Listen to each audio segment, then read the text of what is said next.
It's the Mike Nowak Show with Peggy Malecki. Green, gardening, and environment radio, flavored with a dash of humor. Welcome to intelligent, irreverent talk about plants and the planet they grow on. Your questions, comments, and participation are always welcome on Facebook and Instagram at The Mike Nowak Show and at Mike Now on Twitter. Good planets are hard to find. Temperate zones and tropic climes.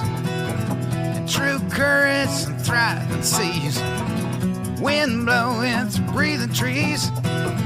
Strong ozone and safe sunshine. Well, good planets are hard to find.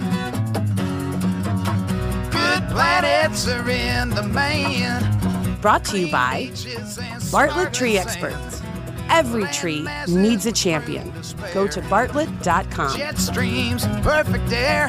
And here they are, Peggy Malecki and Mike Nowak. Well, good planets are in the main, right?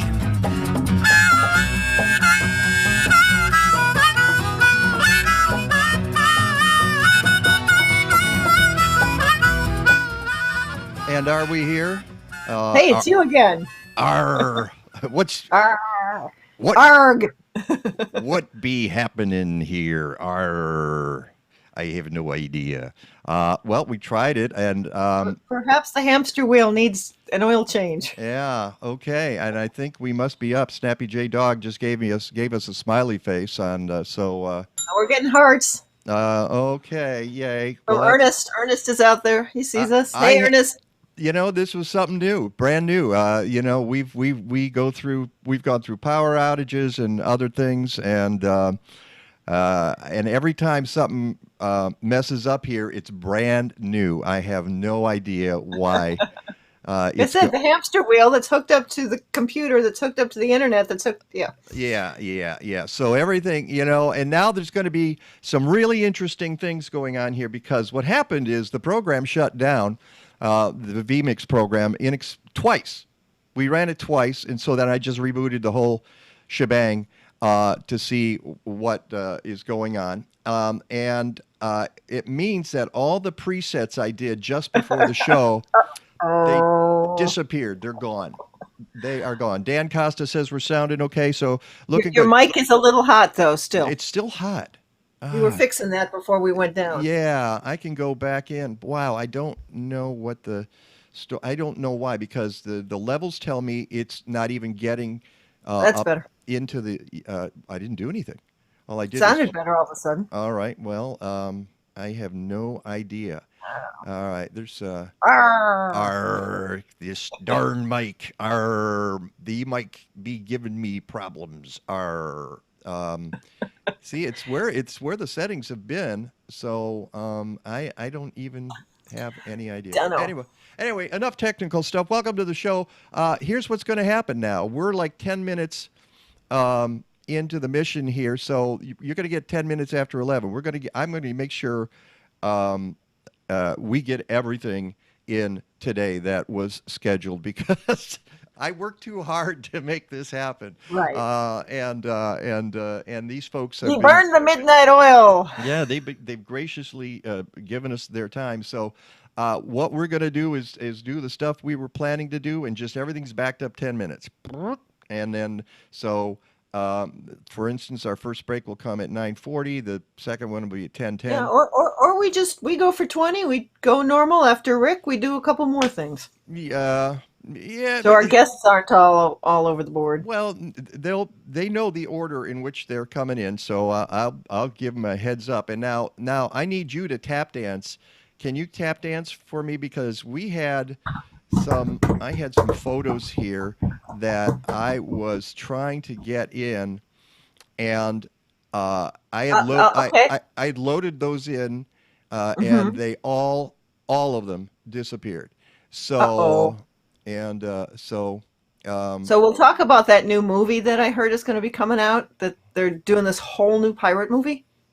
But the problem is, kids can't go see it. Because? It's rated R. Sorry. Okay. And I Sorry, see, you and asked that, me to tap dance. That's the best hey, I could do. and you set that up where I didn't have access to the rim shot because I'm busy trying to load in a couple of Good photos here. planning, huh? Yeah, really. Thanks. That helped me a lot. Okay, let's go to the show photos here. So, well, let's talk about some of the stuff that we were gonna mention in the first part of this program. And And we've so, got somebody who wants to hear about your Bullfrog Lake trip well, too. that's those are the photos I'm loading in right now. Okay. Okay, so we will get to the Bullfrog Lake trip, but Peggy, help me out here with Monty and Rose 2 or the oh, you do the Friends of the Forest Preserves event coming up. You can handle that, right? It's I'm just looking for it. Oh, yes, the fifth annual Beer in the Woods. yeah. It's That's the on our one you're looking website. for. You can go to Yep. MikeNovak.net and you can find out all Go to about. this week's blog, take a peek. But if you've always wanted to sip beer in the woods and not get in trouble doing it, maybe sip beer and enjoy the outdoors while supporting Friends of the Forest Preserves community and their work to protect, promote, and care for our forest preserves throughout the area. Um, They've got a couple things going on at LaBaugh Woods, which is right off of the Edens Expressway at Foster. On Saturday, September 25th from 1 to 6 is a beer and nature festival. And you can stroll through the woods on a guided bird walk, learn about snakes, participate in what's called a flash bio blitz. You have to go there to find out what that is. Drink some of the region's most delicious craft beer and cider and a whole lot more and just have a whole lot of fun. There's going to be some yoga that day, family wellness walks, bird walks by friend of the show, Jeff Scretney. You will have been Scretneyed at the end of the event. Arr. Lichen walks and the Bio Blitz. There's going to be some entertainments, some displays. Frog Lady is going to have. But it's not just Saturday. Folks need to Yeah, know it's all week. They're doing some virtual festival. Yep. virtual stuff all week. So just go to Yeah. No. And go to the blog at mikenovak.net, and I'll pop this up in the feed as well. yeah. But that's coming up on the 25th, and then also all week from the 20th through the 24th, virtual online tastings, virtual yoga, trivia nights, all sorts of things. Yeah, so it's a big deal. It's a lot of fun, I would love to go next Saturday. Of course, I'm always doing show prep, which then crashes the next morning when we're doing the Well, actual you could show. go and do a quick live remote there. A quick. Yeah, could do something like that. Maybe we could. Maybe we should pop by. I think that might be kind of fun. Also, Go. I just put the link up. all right, great. Here's another weird thing going on today. So Weird, really? yeah, Us? weird. No, well, they sent me information about this, and that is the IIT, the Illinois Institute of Technology, pumpkin launch. All right, and they're going to be throwing pumpkins into the air, basically today at IIT, which actually sounds like a lot of fun. It's kind of a But fall. who's catching them? I think they smash, and I'm hoping they're composting them afterward. Maybe they have a net. Maybe they have a mattress they try to land them on. I'm not really sure. But it's Maybe skydivers going by catch them. 12:30 to 3 p.m.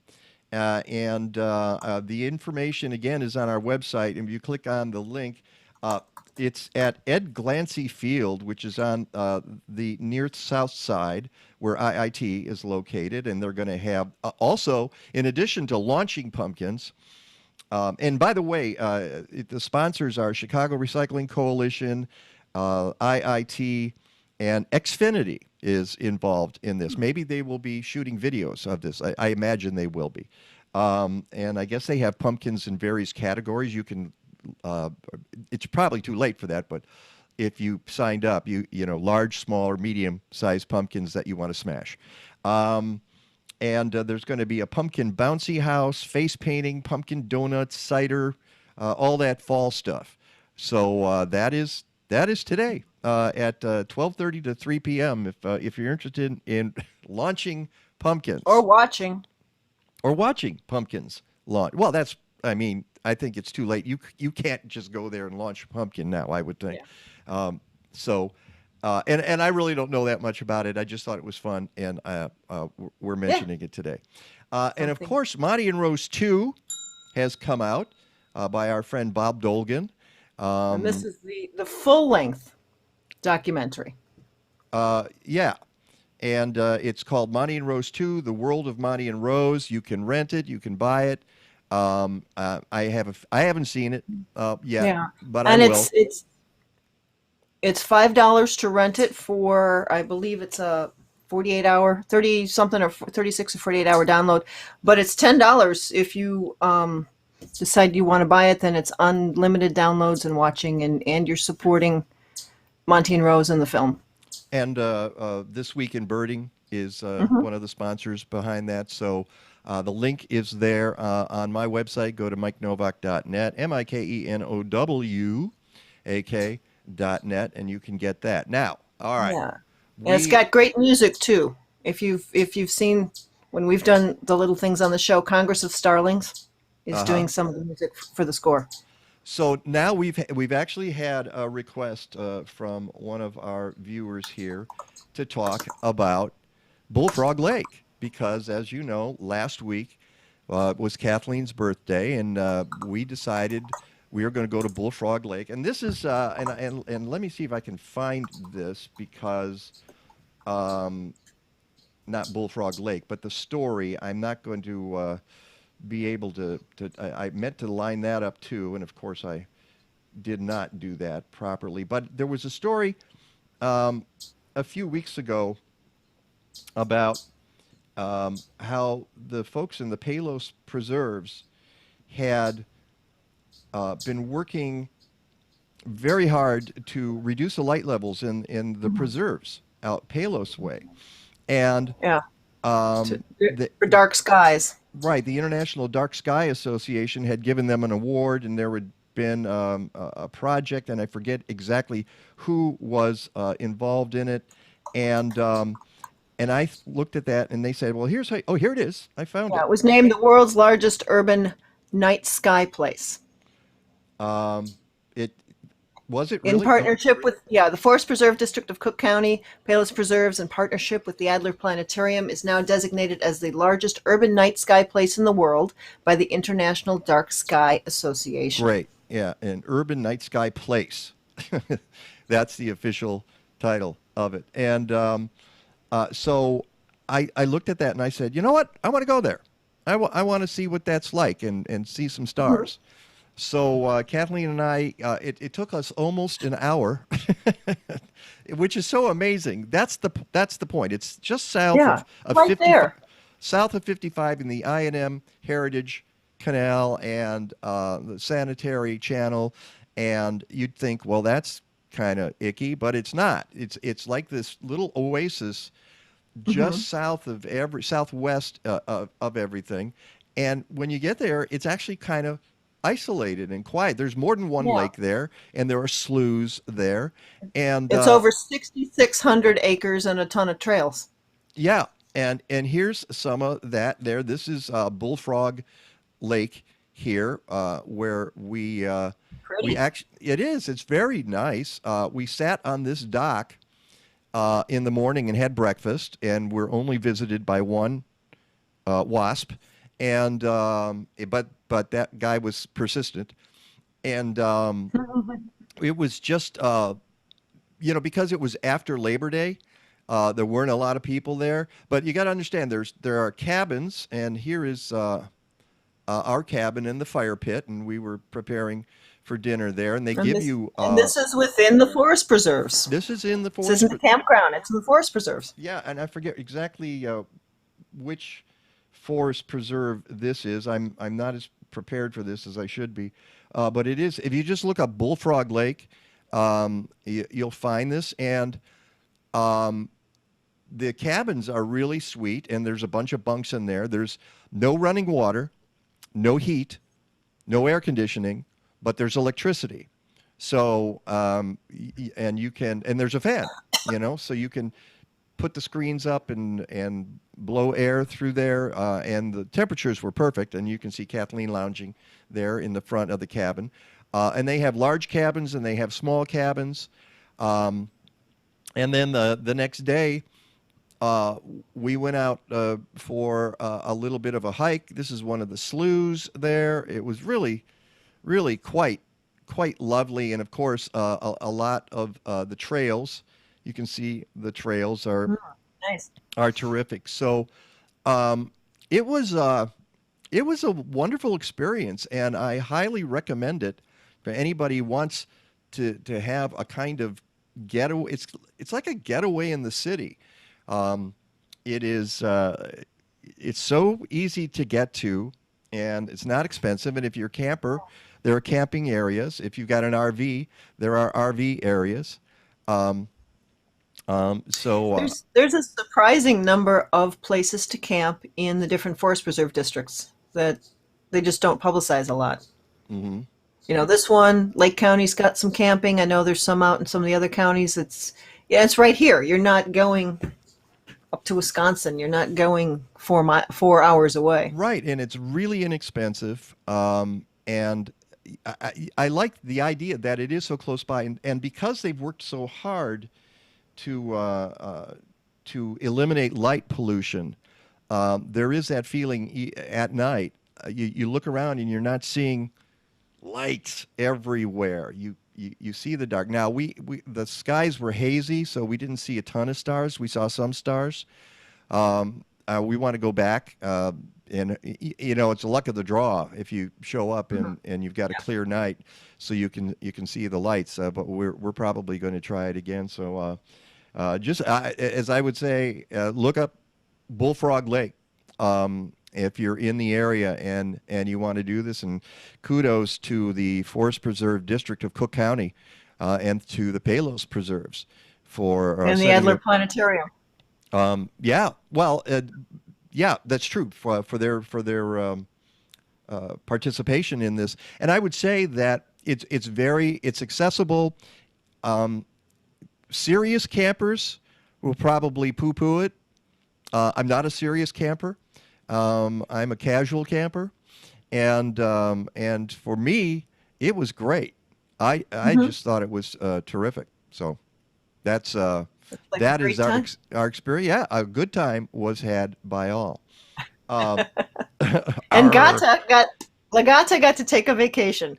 from us, yes, and she partied Yes. while we were gone. And when we Pizza got boxes everywhere.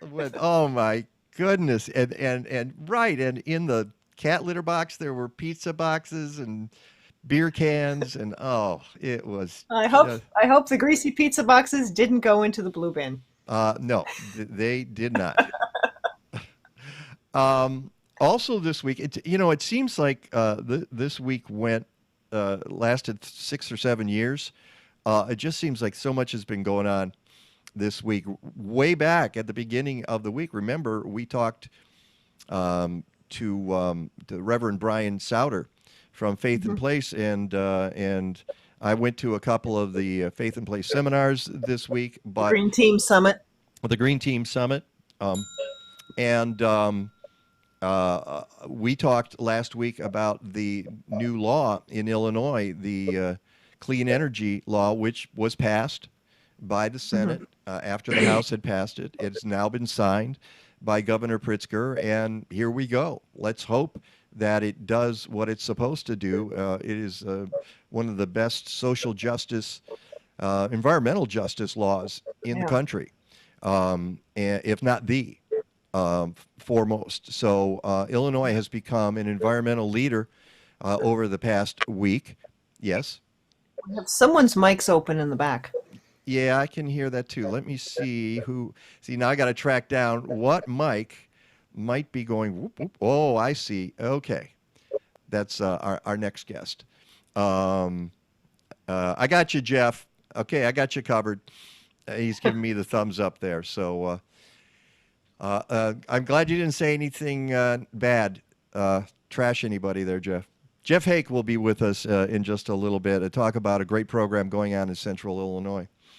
But at any Yeah, I rate, don't think that we actually introduced the show this morning on the second round. I'm sorry. I don't think we introduced who our guests are. Oh When no, we came didn't. back. We didn't set up anything because we were so discombobulated by our Talk Like a Pirate Day, and everything melting down at the beginning of the show. So, well, we could do that real quick. Let me give you a preview of what's coming up on the show. Jeff Hake lives, farms, and works with his wife, Katie Funk, in McLean, Illinois, or McLean, I think they pronounce it, at Funk's Grove Heritage Fruits and Grains. And they are the interim co-managers of the Central Illinois Farm-Fed Co-op. And that's quite an accomplishment. And they've just raised over $100,000 to help farmers work together to get their crops preserved and distributed. And I'm wondering, and we'll ask him if it's going to be a model for other farm communities in the country, in Illinois and around the country. But he will be on with us next. And then following him, you should know September is National Chicken Month.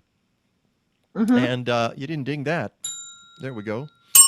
Which it makes me want to see. See, and I'm glad I looked, because the input I had in here earlier that I was going to have for, I see it all of it disappeared. Yeah, there it is, because what I'm going to want to play is.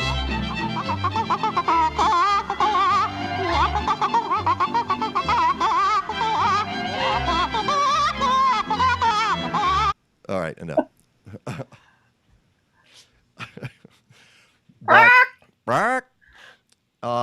And in honor of that, next week is the 11th annual Windy City Coop Tour, and Jennifer Murtoff from Home to Roost will be with us to give a little preview of that. We've talked about the Coop Tour many times on this program. Yep. And then finally, and we were, I wonder if it was all of the setup we were doing for the musicians that caused all the meltdown here earlier. I don't think so. I don't think they had anything to do with it. But I think Facebook had something to do with it. I don't think it was Facebook, really. I think it was... No, just in general. Oh, well, yeah. Just blame them.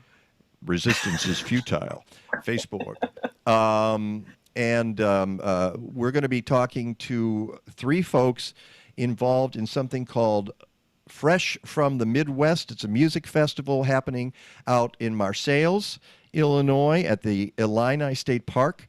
And we're going to have a couple songs. And this is something we haven't done on the show in a long time, is play some music. Yay. And Christina Eltravogue will be with us, Tom Gaffney, and they are our musicians. Katie Tricoli is the founder of WRWO Radio, 94.5 FM in Ottawa, Illinois. And our show airs on WRWO, which is one of the reasons that, in fact, it's airing right now opposite us, but it's the last... 8 a.m. It's, no, I think it's... They're on at 8. No, it's at 9. You're thinking of the FM in, you're thinking of Lumpen Radio, which goes at 8 a.m. No, WRWO. Yeah, okay, I was reading their website. Really? So. I don't think I put that there. Well, we will ask Katie. We'll ask her when the show airs. At any rate, and they're going to do a little performing in honor of that Midwest Musical Fest, which happens on October 2nd. So, all right, that's our lineup there coming up. Also, before we break, we mentioned that now Illinois is a leader in clean energy legislation. This week, you might have missed this. The Native Garden Registry got approved by City Council. I happened to sit in on that meeting. And they made some changes in it, and I'm hoping it's for the better. Well, again, I'm going to keep my fingers crossed. A lot of you know, because we've talked about it for years on this program, that you could grow native plants in your yard and get fined $600 to $1,200 by the city of Chicago because they would consider them weeds. Insane, of course. That's insane. And so they decided to fix it, and the way they're fixing it is by establishing a native garden registry. So if you want to grow those kinds of plants, native plants in your yard, and plants that benefit pollinators, You can now register with the city of Chicago, and they theoretically will put you on a list so that if the Department of Streets and Sanitation comes a calling and says, "Hey, what's that? We're going to mow it down," you can say, "No, no, no, no, no. Wait a second." Now, the problem is there's still a couple of problems with it. There are some setbacks that I think are unnecessary. I believe 3 feet is one of the setbacks. And given the size of lots in the city of Chicago, that doesn't allow you much room. It certainly doesn't allow Especially you. in front of the house. Yeah, well, it certainly doesn't allow you to do anything on the parkway. And I believe there's still. I'd have to go back and look at it. Well, it waives the over 10 inches rule for native plants. Certainly within your yard. I'm wondering if it does that on the parkway. That's what I'm. Maybe we have Alderman Hopkins and/or Wagasback on. Yeah, we can get maybe we can get one of them and talk about this. But the one of the good things that happened is the fines have been reduced significantly to $100, and you have a chance to appeal a determination and to make changes if need be, so you don't get slapped with that big fine. And and the idea is that there's a lot of open lots in the city of Chicago that go to seed. And absent landlords, and part of the other part of this, so you have to live on your property to do this. You have to live there, and you have to be able to identify the plants. Yeah. So, congratulations to the city of Chicago for doing that, for setting up the registry, and let's hope that works. It's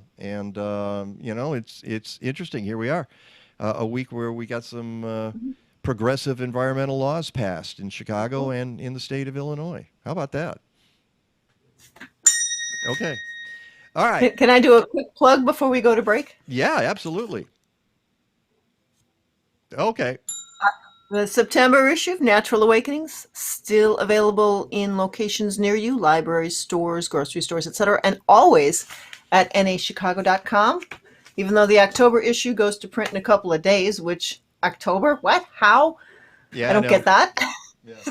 But speaking of dark skies, ARG, there is a great article in this month's issue by Cheryl DeVore. Again, if you go to nachicago.com, you can catch it. Meteor watching, connecting people to nature. And there's a little sidebar about light pollution in here, and we interview Audrey Fisher. Good. Or Cheryl interviewed Audrey Fisher, friend of the show. That was a little ding. That's okay. And of course, we had Melinda Myers on last week, preparing home landscapes for winter. And if you want to read more, that's in here. And by the way, quick plug from last week too, September 21st is Melinda's free online webinar on preparing your fall landscape. 6:30 to 7:30. Go to pasquesi.com, pasquesi.com. Register for free, and she will stick around for Q&A afterwards for about 36 hours. Exactly, until everybody nods off. And I promised that I promised her that I would do some social media on that, so I got to do that later in the day to get folks over to. It's online. It's virtual, so you can go. Free. And it's free. So, and you're going to learn a lot because Melinda Myers knows a lot. All right, we're more or less back on track. I'm going to go have a shot of whiskey and then come right back here, I think. It's rum. It's rum. Let's talk like a pirate. Let's have some rum. It's the Mike Nowak Show with Peggy Malecki. More to come. Thank you for sticking around.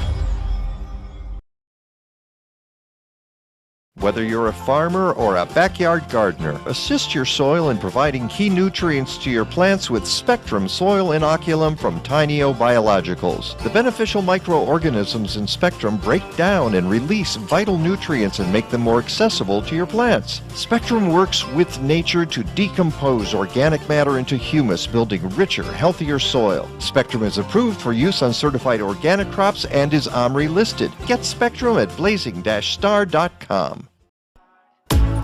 Life is an ocean,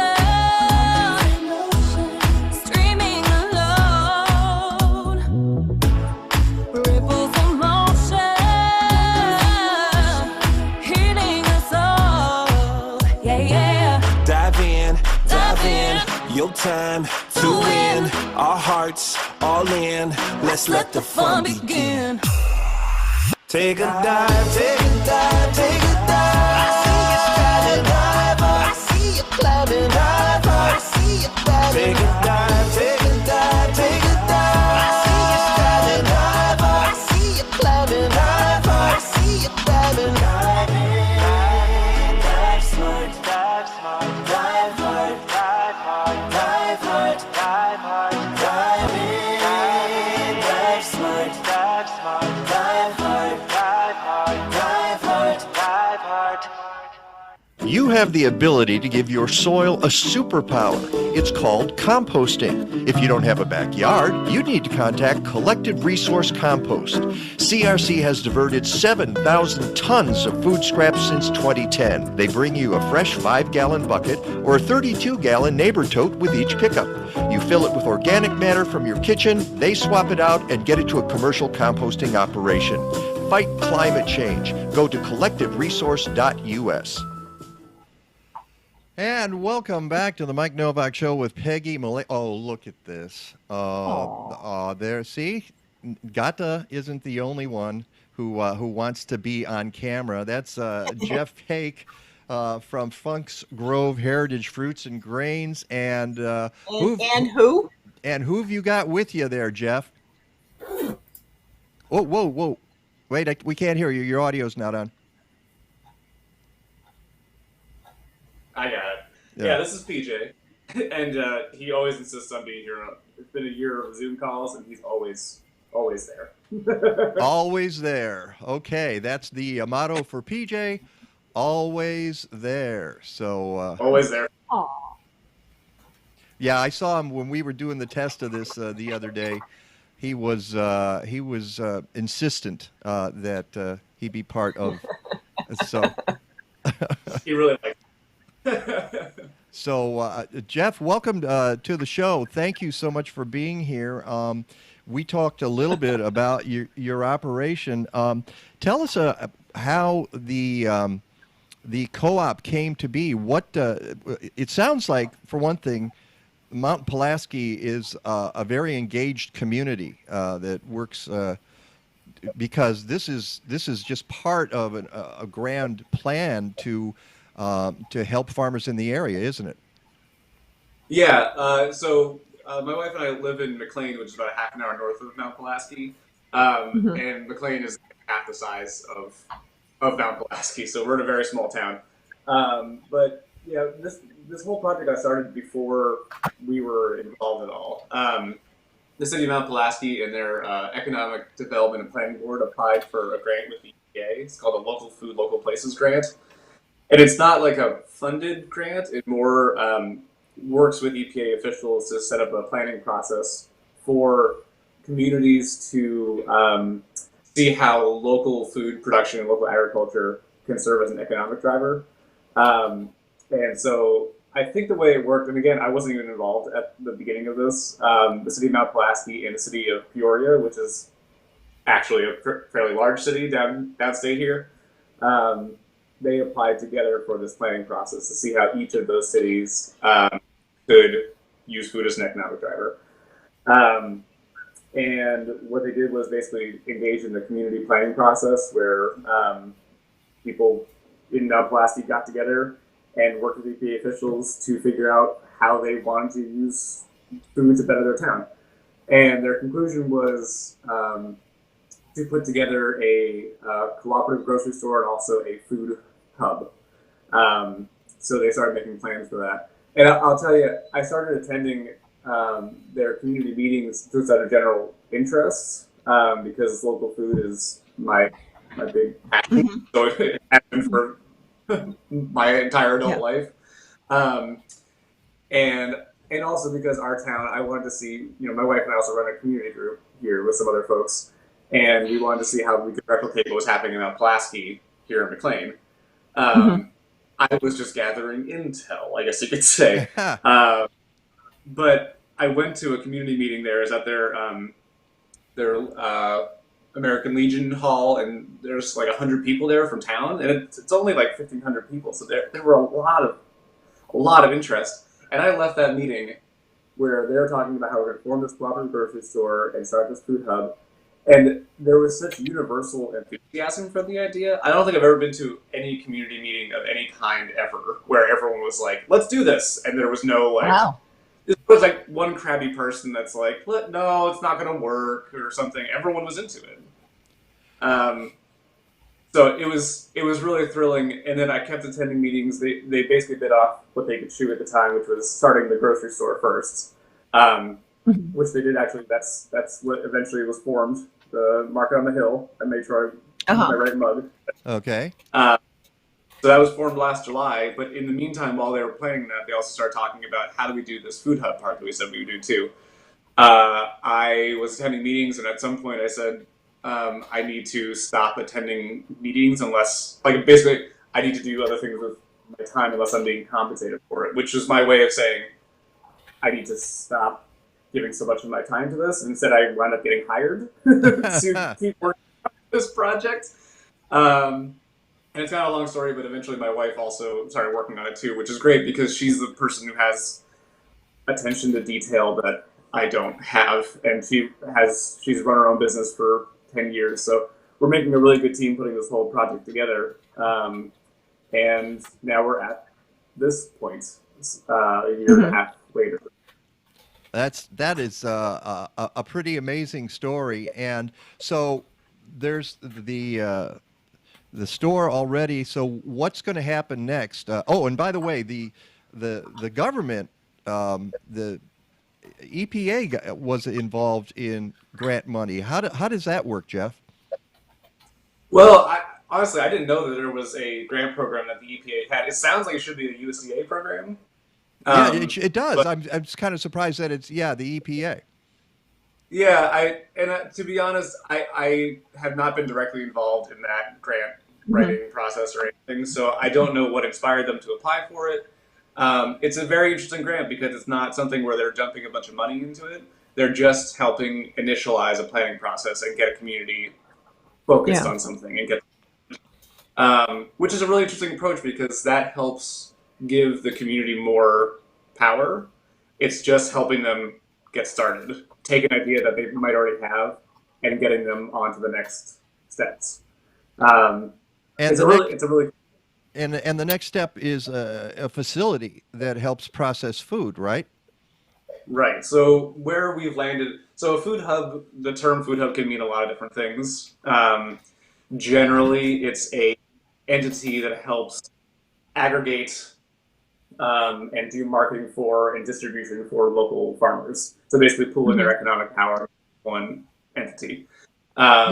It's a really sound idea. It's basically trying to generally fill a gap in small and local food systems. It's that kind of aggregation that has gone missing from local food, and Central Illinois is just as much like that as any other part of the country. There are food hubs all over the place, and they have, admittedly, they have a mixed rate of success. I mean, this is an industry that has super lean margins or doesn't have margins. It's tough. Yeah. And you, go ahead, Peggy. So for the food hub that's being created to aggregate all the farmers and the products and then distribute, is that going to be more for commercial, industrial, hospitals, schools, or is that more for, say, farmers markets and residential? So the model that we landed on, and this is again, you spend a lot of time planning and trying to figure out what all your resources are. and then make the best use of them possible. And the whole the whole story with this project and our success so far is really based on so many good potential things have come together at the right time in the right place, which is Mount Pulaski right now. It's really remarkable. So the model that we landed on was actually a facility that can buy in bulk produce. I love seeing these photos. These are some good friends of ours. These are great. Mike, you sent some fabulous photos here, so I'm just gonna pop them up while you're chatting. Yeah, this is great. Glad to see it. The model we landed on was a facility that can buy in bulk produce from local farms. So we're talking in the scale of like hundreds to thousands of pounds of produce at a time. Do some light things, so like simple chopping and slicing kind of thing. So like a whole carrot comes in, we can turn it into matchstick sizes or slices, and then freeze it. So there's some bulk carrots right there. That's Yeah, I think you were saying the articles were saying flash freezing, so you could store large amounts of it. Exactly. Yep. So we need to have some blast freezers, a large amount of freezer storage, and we're just trying to make it so that farmers can grow more volume of produce at one time, and then have a reliable market for us, which would be us. So they bring it to our door, we buy it from them, and if this is how they want to do it, then they're done with the product. And then because so much of farmers' time is spent not strictly farming, it's spent on the marketing and on getting it to the right places and logistics, and it's often not the thing that farmers get into farming for. It's this exhausting other part of trying to make all the ends meet. So then what happens on our end is we get it processed, frozen, and stored, and then, like you said, we would work with local institutional buyers, so schools, hospitals, care facilities, maybe prisons someday, to give them access to fresh local food year round, which right now is not possible for local producers to do that in an efficient way. It's not possible for local buyers to do that in an efficient way. So It's always been a concern keeping Illinois crops in Illinois that aren't, that are food crops. Right. Yeah. Hello, PJ. Just wants to know. Okay, so we just have a couple more minutes before we bring in Jen. And I want you to talk a little bit about Funks Grove Heritage Fruits and Grain. Sure, happy to. So that's the rest of our time. So that's me and my wife and her brother Jonathan. If you're familiar with Funks Grove Pure Maple Syrup, Funks Grove, the syrup shop has been in operation since 1891, I think. So Katie and Jonathan are the sixth generation of the family. Katie and I met because they were working on starting their own farm together, and at the time I was working for the Land Connection, and I was supposed to be training farmers, and I was, but then Katie and I hit it off, and eventually I became part of the farm too. So what you see in this picture is one of our farm products, our fruit wowzers. It's a fruit leather that we make from our own fruit or from fruit from elsewhere in central Illinois. So we make a lot of value-added products with fruits and grains that we grow right here in Funks Grove. Can you explain what a wowzer is? Yeah, so it's a fruit leather. Some people call it fruit jerky. Basically, we take whole fruit, process it down, cook it down, combine it with maple syrup and occasionally a few other ingredients. I can't remember which one this is. That's maybe I think that's our pear. So like, for instance, our pear fruit wowzers, we take whole pears from our farm or from friends of ours in the region, cook it down with syrup, salt, and a little cinnamon. And we call it a pear cobbler fruit wowzers. We sell it on the paper that it's cooked on. And it's just a really good, healthy, locally made snack. All right, but this is a real wowzer right here. No, that's right. This is good stuff. We're on a hiatus for making this, but this is our bourbon maple caramel corn. It's our own popcorn. It's maple syrup from the shop, and then we use Whiskey Acres bourbon whiskey from up in DeKalb. Have you guys had their whiskey before? No, I have not. Oh man, it's I really could good. use one right now. But okay, before we go, you got to explain Yeah. what the heck is this? So this is a grain cleaner. The wonderful thing about doing something that is alien to where we are is that someone contacted us and was like, "We have this grain cleaner. I think that's what it is. Do you want it?" And this thing is like, that's my father-in-law. He's over 6 feet tall. This machine is enormous, and it's so valuable, and it's in such good condition. And they just gave it to us. So for a small grain farm like ours, this thing is super valuable, and we're so close to getting it operational. We're So this close. can Yeah. people go to your website and order? Do you do shipping? The best way to order to ship from us is to actually call the syrup shop. It's 309-874-3360, and they will set up the shipping for us. We sell everything through the maple syrup operation. All right. Okay. Well, Jeff Haig, thank And you. then Uh, one real quick question. So people can still buy the B shares in the co-op if they want to Yes, help thank you for support? Oh, that's right. Yeah, the important thing you were, and we didn't even. I buried the lead here. You were raising all this money. You had a goal of $100,000, and you blew right through it, didn't you? We blew right through it. I couldn't believe it.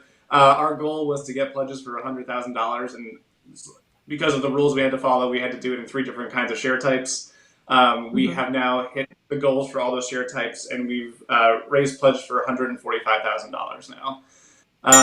So right now, yeah, well, we are now working on collecting those payments. But people, yes, could still become owners of the cooperative. You can buy $100 share, $500 share, $5,000 share.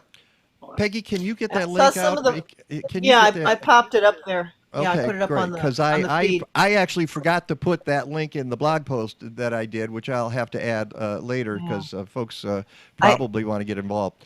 All right, yeah, I saw we're some buzz on Chicago Market that some of those owners were helping you guys out Yeah, too. yes, yeah. Grant Kessler has been really helpful getting it out there, and you too. I Ah, really appreciate. well, we're happy to have you on the show, and we appreciate you taking the time and dealing with our technical issues earlier on. We need to get to our next guest here. Jeff, thank you so much. Again, it's Funk's Grove Heritage Fruits and Grain. You can find them on Facebook and their own website. And, of course, you can also find the Farm Fed Co-op. They have a Facebook page, so that would be a good place for folks to look where they can contribute to the co-op, right? Yep, best place to go. Yep. Okay, great. Jeff, thanks so much. PJ, thank you, and you guys have a great day, okay?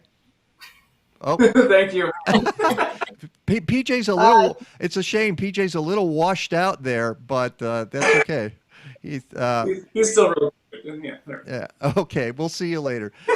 Thank you. And bye-bye. And we go right now to our next guest who doesn't have a cat there, but might have a chicken, or not a real chicken, of course. There's Jennifer Murtoff, and she is with the Windy City Coop Tour, but she has, I didn't realize this until I read your information. You're the Midwest's only chicken consultant. Is that true? She's the chicken whisperer. Yes. You were Yes, saying, theoretically, yes. I'm the only one. wow, I like that. So it's an honor to have the Midwest's only chicken consultant on the program today. You don't have your is that your chicken purse, or is that that's This is Henrietta. She's my house chicken, but the chicken purse is right here. Ah, there we go. Wait a second. Let me go wide here so everybody can see what we're dealing with. There we go. There's the chicken purse. And let's see Henrietta again too. Sure. That's your chicken Muppet, right?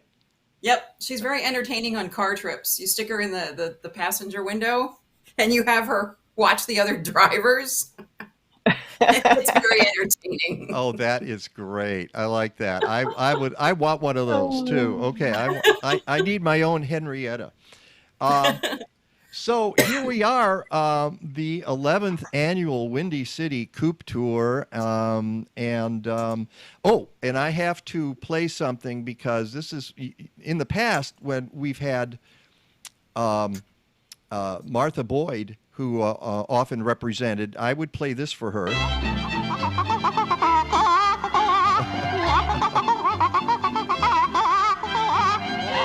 Oh, yeah, Henrietta, dance.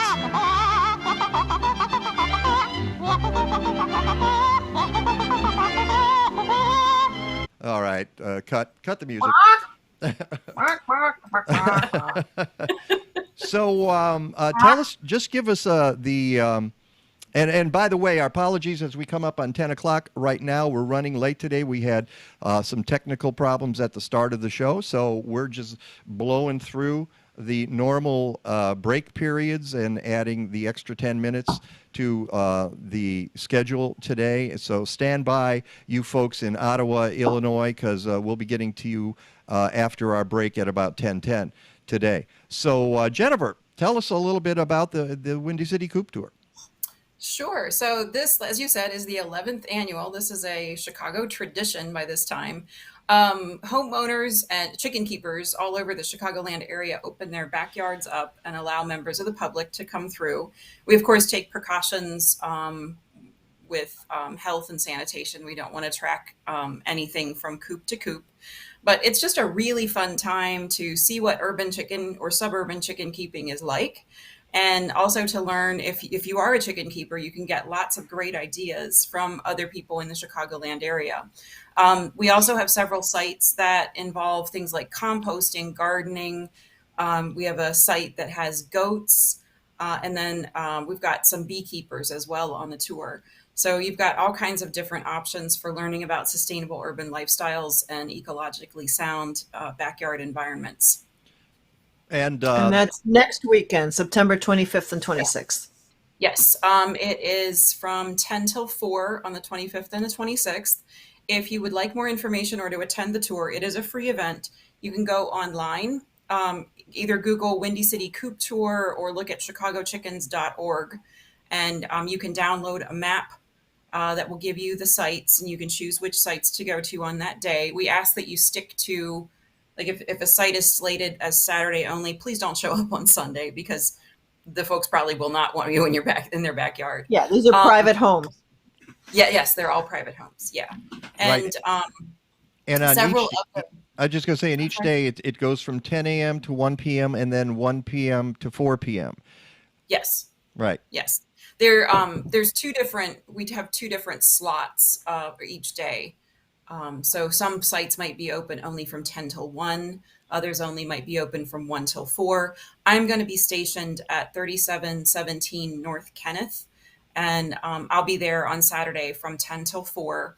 I'll be available to give demos about chickens, answer any questions about chickens, questions about my business, things of that nature. But it's a family-friendly event. We ask that you please not bring dogs because those can really stress out the chickens.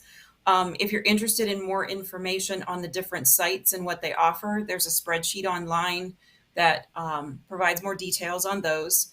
And we've got 4 languages represented on the tour. I think we've got some Korean, Spanish. I can't remember the other languages, but if you're interested in, probably Polish. So if you're interested in multilingual chicken experiences, how about pirate? Are you? I'm sure there are some folks who are fluent in pirate. Okay. Arr. It's not like a pirate day. Arr. Yeah, arr. So masks are required for the tour. We want to be very conscientious about even though it's outdoors. Yes, you're requiring masks, and that makes sense. And I mean, I think one of the great things about this is that even in pandemic times, you can do this because it's outdoors with the chickens. So yeah. Do you have? I don't want to sucker punch you with this question. Do you have any idea how many people raise chickens in the city of Chicago? I've gotten that question multiple times. I have over 800 people on my mailing list. That doesn't mean they'll all raise chickens, but there's quite a few. It seems like every time I talk to someone, they say, "Oh, I know so and so in Oak Park who has chickens. Do you know them?" No, I don't. So it seems like there are many people who have chickens. I'm Yeah. sure it's many more than we think than we think. Yeah. Now, in terms of the tour, what are some of the more interesting facilities that you're going to see? Are there things that you can say that are, hey, bring the kids to this. This is going to be really fun. You'll really like this. Or are they all more or less the same? No, they're very different. Like I said, some sites have beekeeping. Glenart Farm is probably one of the ones that you don't want to miss. Carolyn Yoder and her husband have they have goats and they pasture them at a an empty lot by the firehouse in the Austin neighborhood. And Hmm. she's got fruit trees. I actually used her as a source for sour cherries this year to make my annual Hmm. sour cherry pie. Um, so she's got the goats, she's got chickens. Yeah, there's very diverse sites, and some have really unique coops. Some people have their coops like built into a garage. There's in the past we've had folks who've built the coops into a heated dog run that goes Hmm. under the house. So Hmm. you'll read through those descriptions on the spreadsheet online, and you'll be able to find some really neat stuff going on in the chicken keeping community. I was actually down in Highland, Indiana, visiting a client yesterday, and he does a lot of permaculture. And he has some really great permaculture ideas. I was just really impressed with his backyard. Yeah. With the So I chickens highly getting recommend. involved in that. Yeah. Yes, exactly. Yes. So I They highly go after recommend. the insects. Hmm. What's that? Sorry. Go scratching and going after the insects and chicken pest control. Yes, and then also contributing their manure to enrich the soil, Hmm. and also turning the soil. So there's a bunch of different things going on there. But I recommended that he come up to go to the coop tour because I think some of his ideas would be well received here, and then he could also take some things away. He was asking me questions about, setting up a coop and how to have a chicken friendly garden.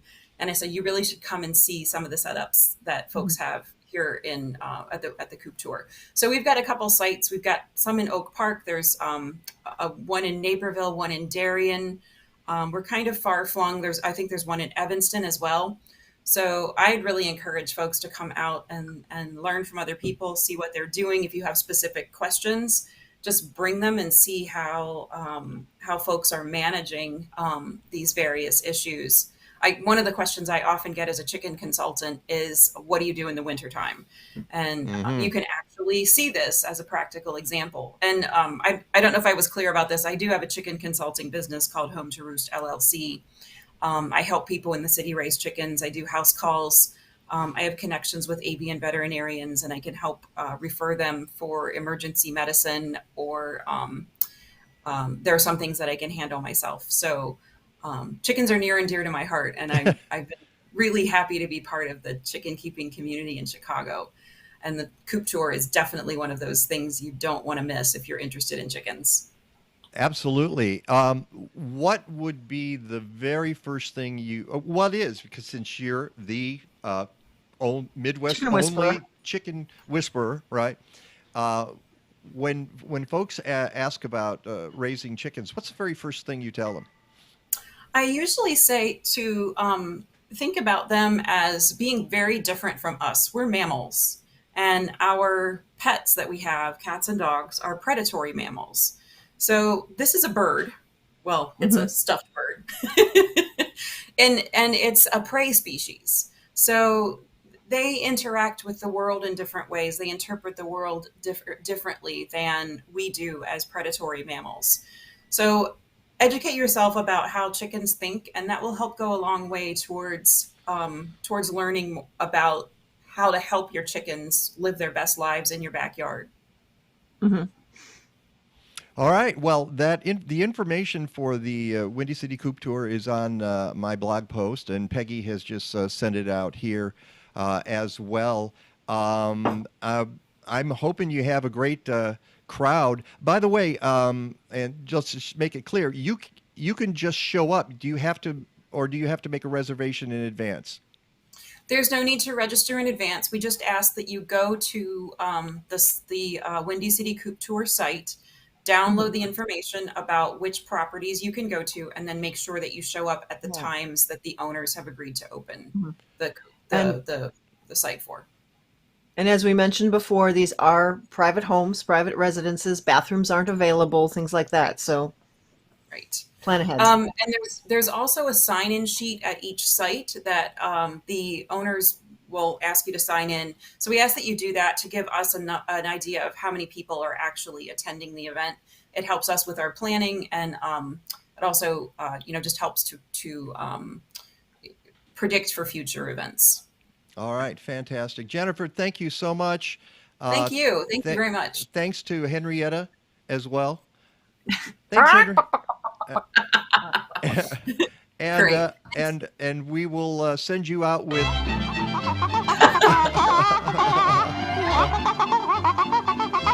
All right. It's the Mike Nowak Show with Peggy Malecki. We'll be back with more music after this. Looking for a career with growth potential? Do you yearn to learn and prosper? Want to be a true innovator and industry leader? Look no further. We're Bartlett Tree Experts. We've been growing strong for well over 100 years, and we're just getting started. Discover why we have an unmatched reputation for service and ingenuity that have made us the official tree care service for many of the nation's and the world's most prestigious clients. Our people thrive in a safety-first, entrepreneurial, promote-from-within environment. Bartlett employees receive industry-leading training at our state-of-the-art research laboratories and education facility in Charlotte, North Carolina. At Bartlett, opportunity grows on trees. Through our foundation, we invest in the education of students of arboriculture, horticulture, forestry, and related fields. Employment opportunities are endless at Bartlett Tree Experts. Those who join the Bartlett team tend to love it here. Bartlett really opened my eyes to what's involved with arboriculture and all the aspects of tree care. As a plant healthcare specialist at Bartlett, I am able to apply what I've learned at school on a day-to-day basis. We offer some of the most competitive benefits in the industry, including paid holidays and vacations, medical and dental benefits, a 401k plan, life insurance, and much more. For over 100 years, Bartlett Tree Experts has been unrivaled in innovation and the tremendous opportunity it makes possible. Our cutting-edge thinking fosters a culture where breakthrough ideas become real-world solutions and our employees become respected leaders. Visit bartlett.com to learn more about some of our exciting career options.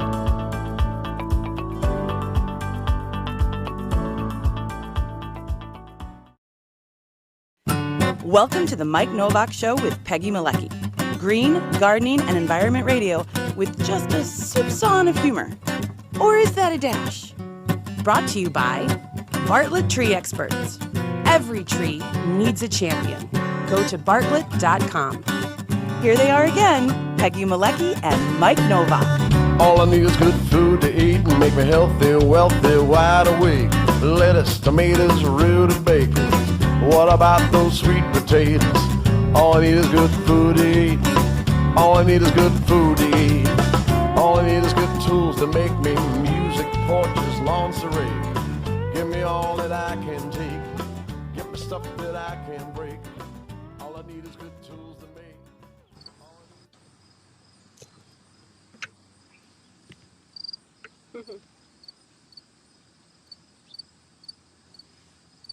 Hey.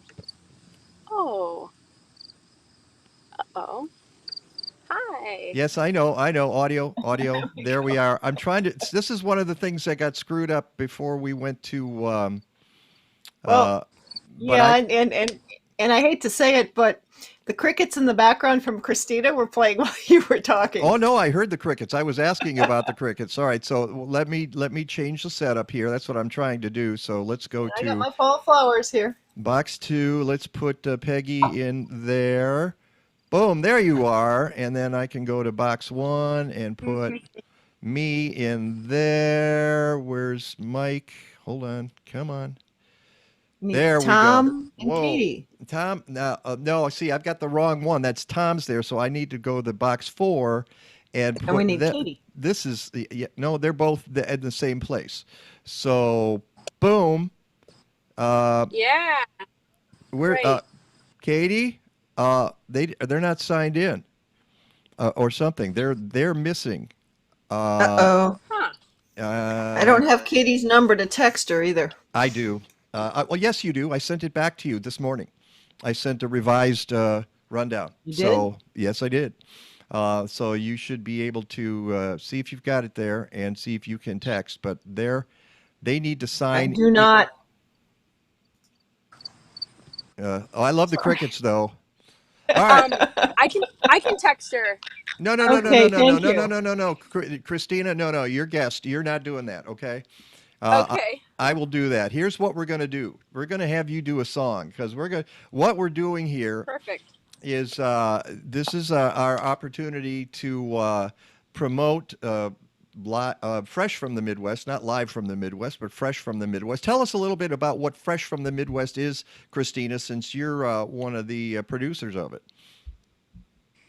Sure. Yeah. So it's I myself am a local songwriter in the Illinois Valley.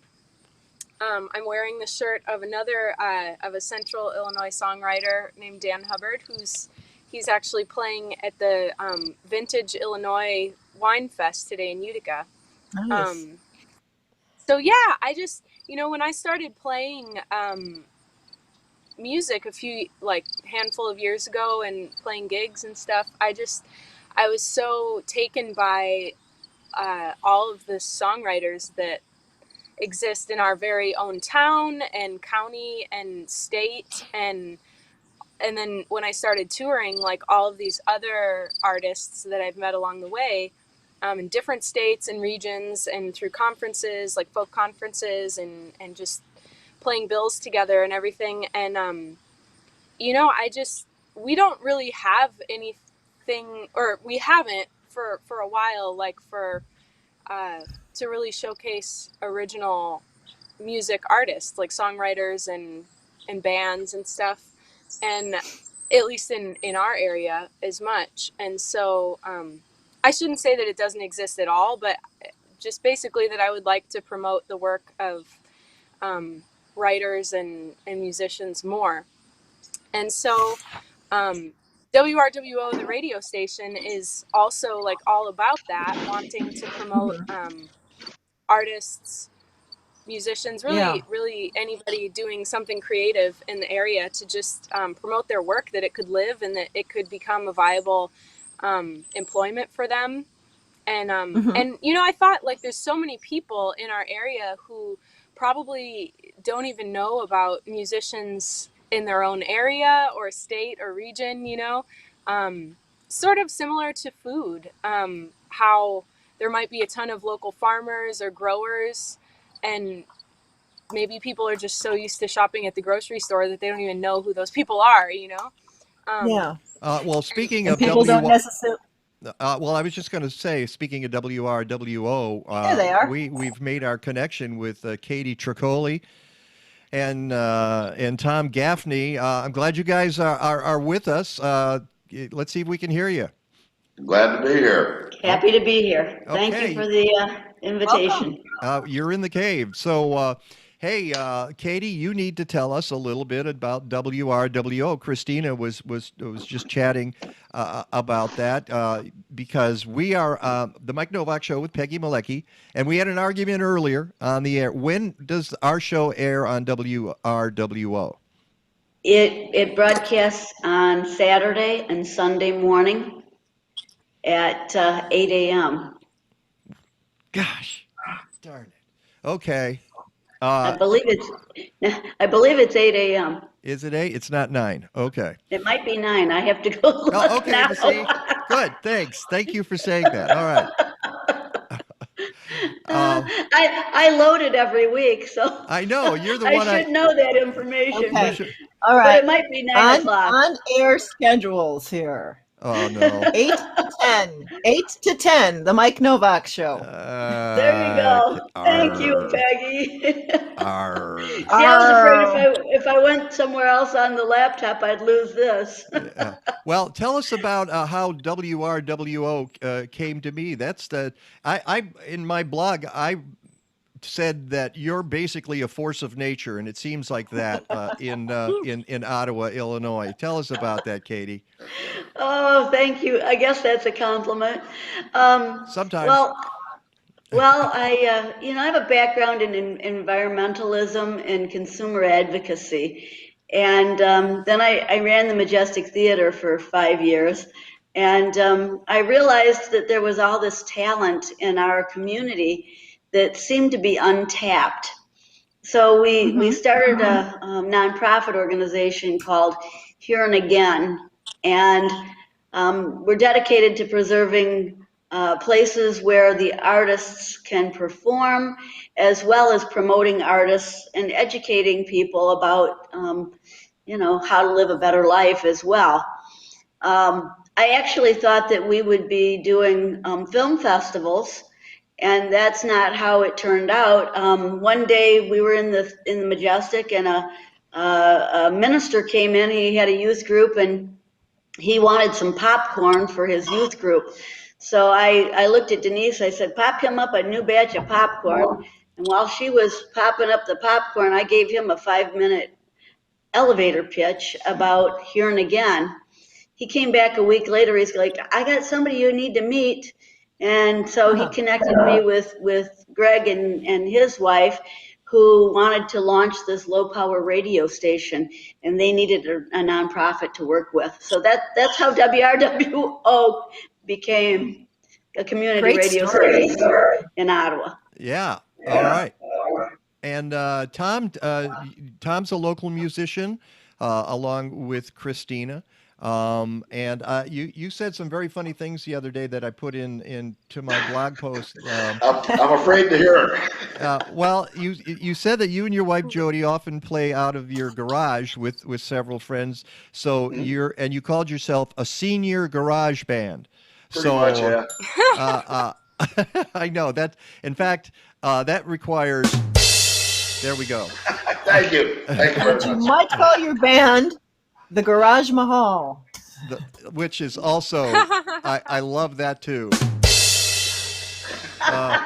Two. Boom. You get two. There you go. So, all right. And a ding.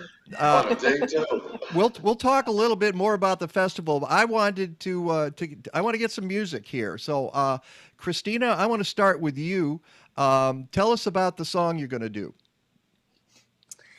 Sure. So this is a song that I released on my first EP, which was last year during 2020 pandemic time. It was called In Between, and it's with my duo MMCM, and it's called So Will I. And I wrote it looking out my back door window as winter was turning to spring, and I was seeing this, like, the redbud trees were starting to bloom.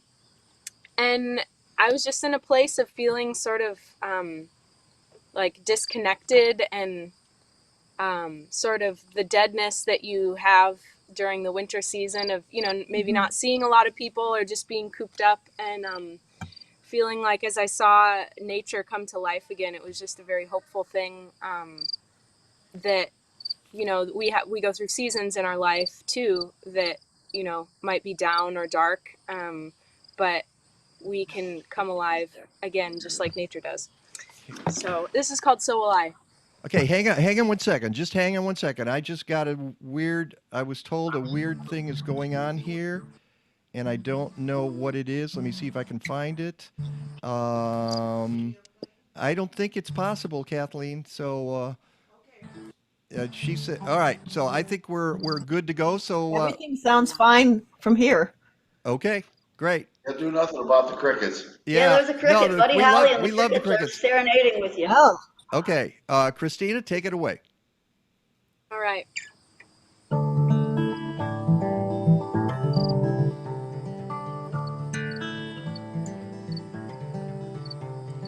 Trees in the canyon standing high,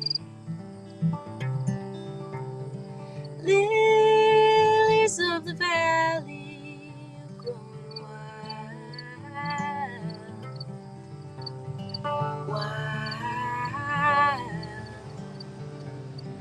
Grass in the meadow is green for miles.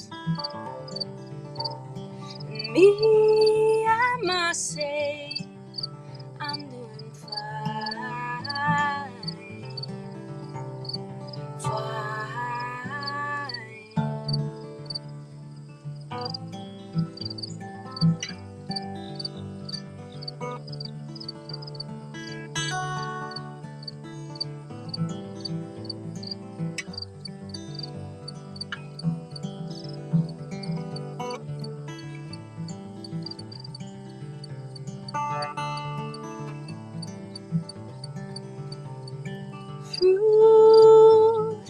field will provide health to our bodies and minds. Birds of the air learn how to fly. The river keeps on flowing, and so will I.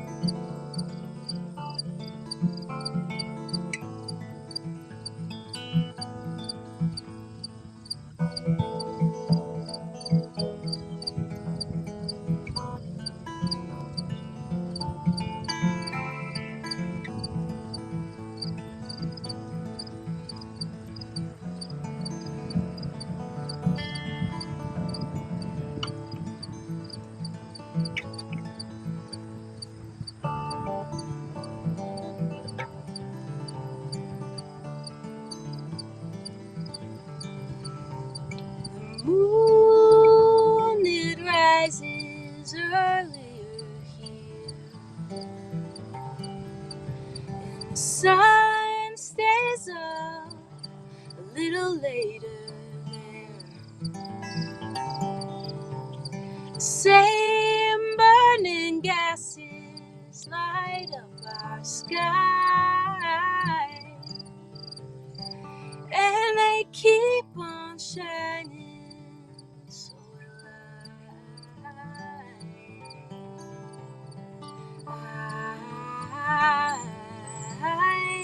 So will I.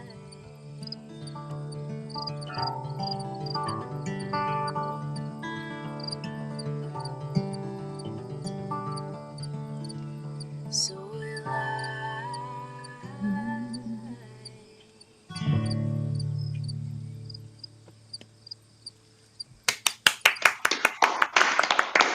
Beautiful. Fabulous. Rather nice. Thank you so much. I just texted out to our watchers your YouTube page. People should subscribe to your To the YouTube channel? channel. I always say page. It's a channel. Okay. Uh, and And if they go to the MMCM site, can they get your E EP? Yes, they can. Yeah, it's on Spotify and Apple Music and Bandcamp, so you can buy it. We'll ship it to you if you want a physical copy. Yeah. Okay, well, let's get to the festival. You're going to be there. Tom's going to be there. Who else is going to be on stage? And by the way, it is to benefit Illini State Park. They're putting in a playground. There's no admission. You're just asking for contributions, correct? That's correct. Okay. Yes. And Yep. it is on the 2nd of October from, I believe, 11 a.m. to 5 p.m. or so, or 4 p.m.? What is it? 11 to... Yeah, 5 p.m. Okay. Mm-hmm. Yep. Folks can just come by. Boy, I'm hoping for good weather on that. You've got the perfect weather. I love the tree in the background, by the way, Christina. That's great. So, Thank you. and Katie, is this the first of many concerts you hope to do? This is the first of many we hope to do, yes. So, as we said, Tom is going to be one of the performers too. Tom, you want to do something for us here? Sure. I've been racking my brain trying to figure out what I should do, and I think after listening to Christina, you're pretty amazing, Christina, by the way. I should do something earth-shattering, but I'm not going to. I'm going to do a little. She's a writer. I'm a cover guy. I'm an interpreter. A song by Steve Earle. It's called "My Old Friend the Blues." Ah.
a nameless town.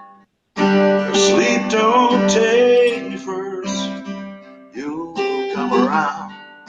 I know I can always count on you, my old friend the blues. Lovers leave and friends will let you down. You're the only sure thing that I found. No matter what I do, I'll never lose my old friend the blues.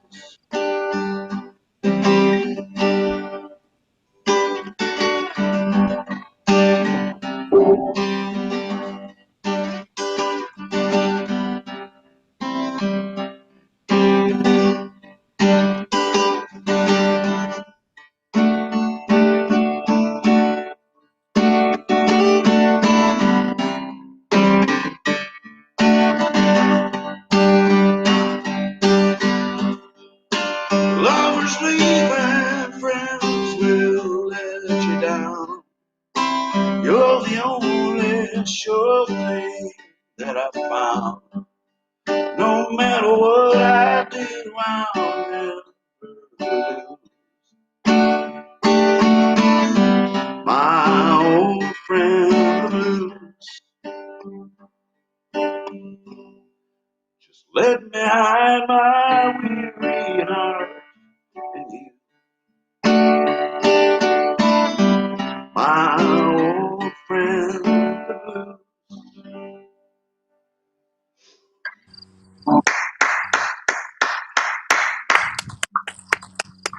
Yay! Thanks, guys. Thank you. Tom. Nice. Well done. Woohoo! I'm A little sorry. rough this morning, so forgive me. It was a late Hey, night. I aren't they Sunday all? mornings. Yeah, yeah. There you Yeah. go. So, wow. So this is just some of what we'll have. Christina, I think and I can't even remember. I did ask you who else was going to be involved in this. Can you give Oh us a? yeah. So we've got there's another band that I play in, Americana roots rock and roll kind of band called the Bell Rangers.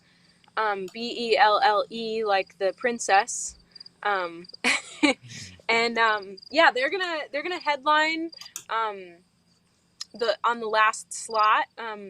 So Mhm. we're sort of gonna combine my set. I'll play some songs solo, and then they'll back me up on some of mine, and then I'll play with them.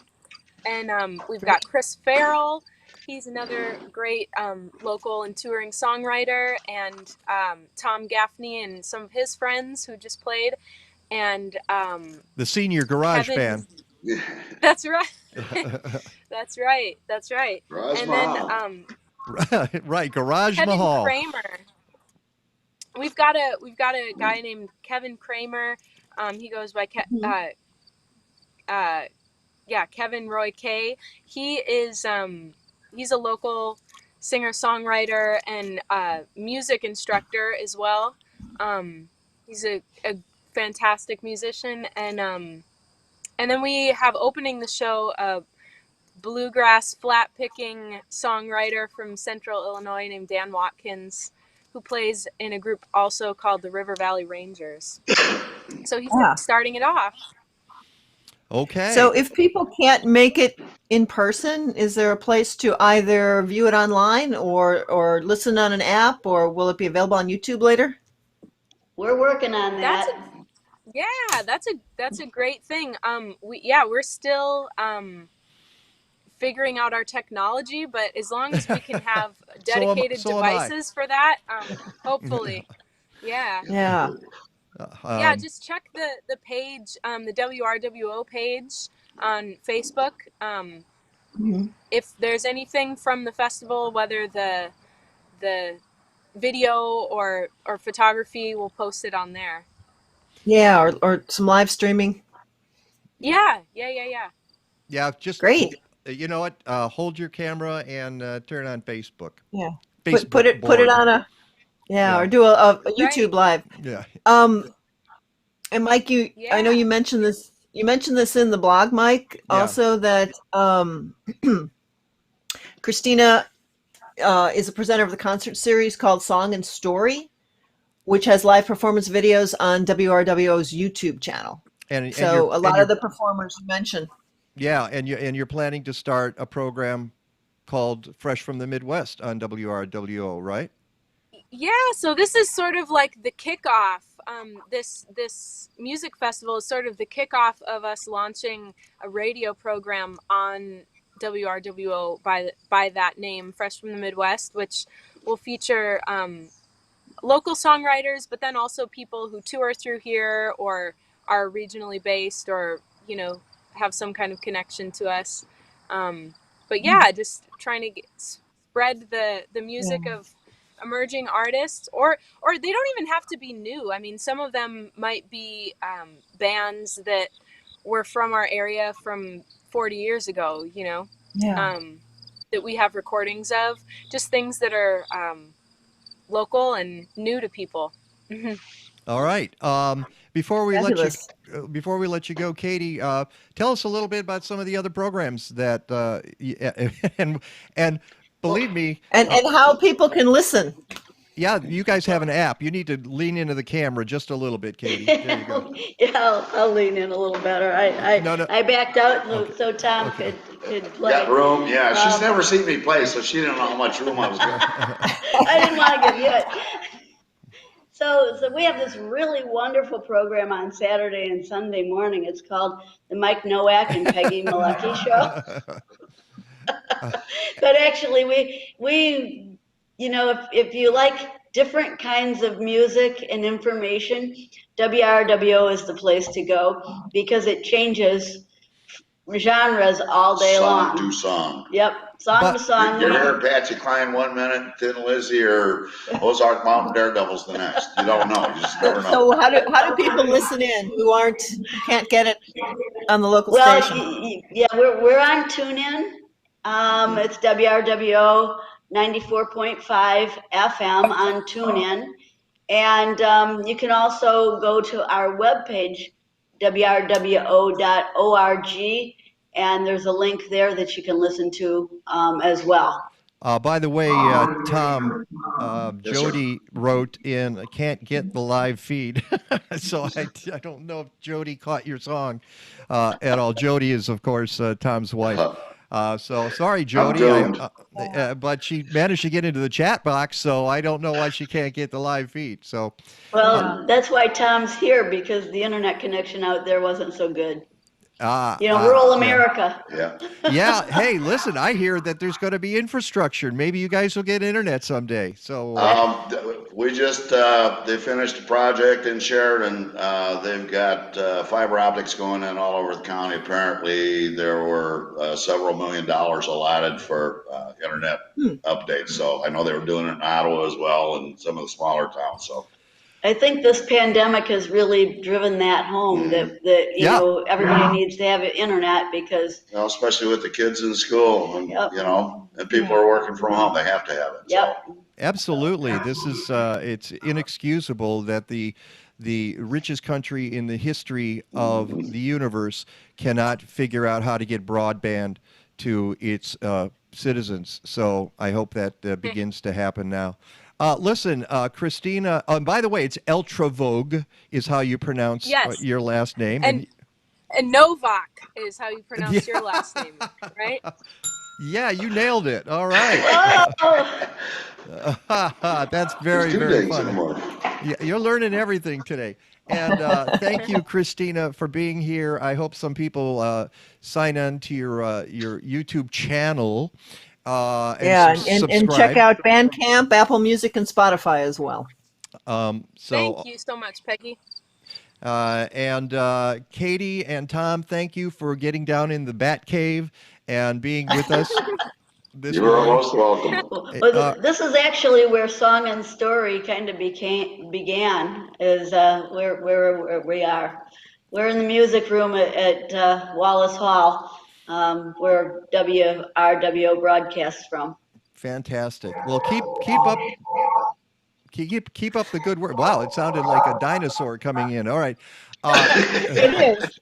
as Oh wait, did you have breakfast, Mike? Is that your stomach? I believe it is. All right. Thank you all for doing this. And of course, Thank you. people watching this or listening to this right now on WRWO, this happened last week. This is because this will air next Saturday and Sunday. Gotcha. But certainly before the festival. Well, actually, next Sunday and then the following Saturday. It's too complex. Correct. I cannot keep up with this. All right. Thank you all for being here. We really appreciate it. Thank you. It's the Mike Nowak Show and the cricket. We got to thank the cricket as well. The cricket was fabulous during. I think your cricket was singing along with you, Christina. It was just. Oh, Sometimes it's the extraneous variables that make the show. Yeah. Yep. they're Yeah, very we love affordable wildlife. labor. What was that, Christina? They're very affordable labor. Accompanists. Okay, accompaniments, right? Exactly. You don't have to pay them union wages. Is that what you're telling me? No. All right. It's the Mike Not Nowak yet. Show with Peggy Malecki. When we come back, we might have meteorologist Rick DeMille. We're not exactly sure, so stick around. Should be interesting.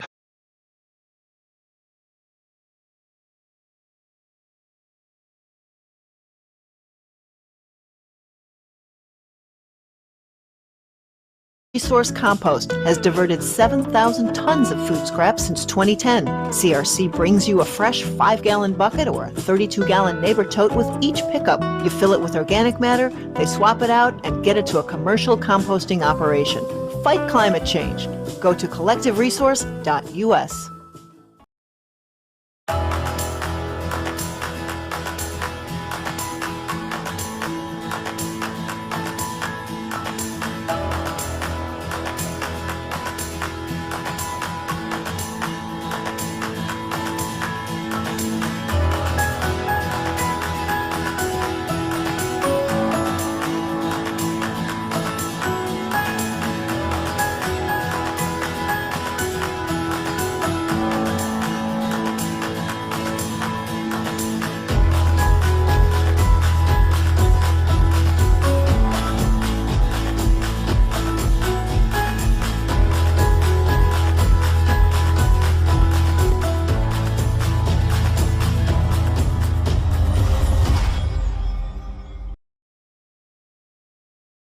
Whether you're a farmer or a backyard gardener, assist your soil in providing key nutrients to your plants with Spectrum Soil Inoculum from Tineo Biologicals. The beneficial microorganisms in Spectrum break down and release vital nutrients and make them more accessible to your plants. Spectrum works with nature to decompose organic matter into humus, building richer, healthier soil. Spectrum is approved for use on certified organic crops and is OMRI listed. Get Spectrum at blazing-star.com.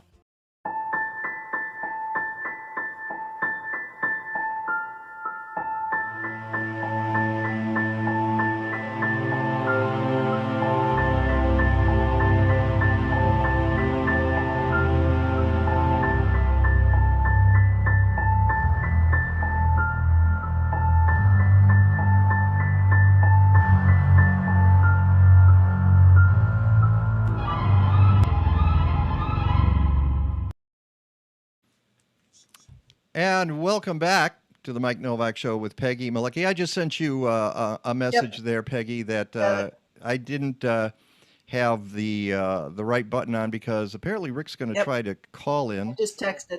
Okay, that would be fabulous if he will do that. Wow,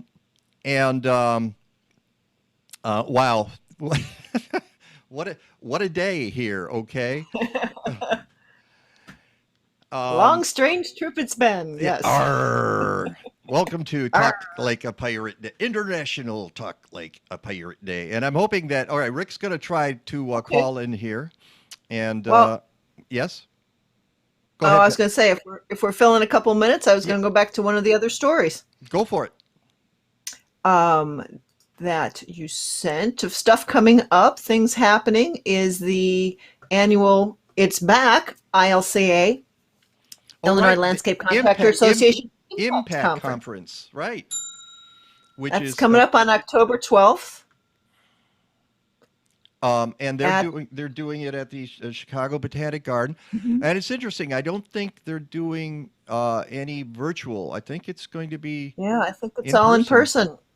And the keynote Guys, speaker is Doug Tallamy. Oh, Oh, wait, I hear Rick. I hear Rick too. Hold on a I second. hear Rick. I'm Uh, here.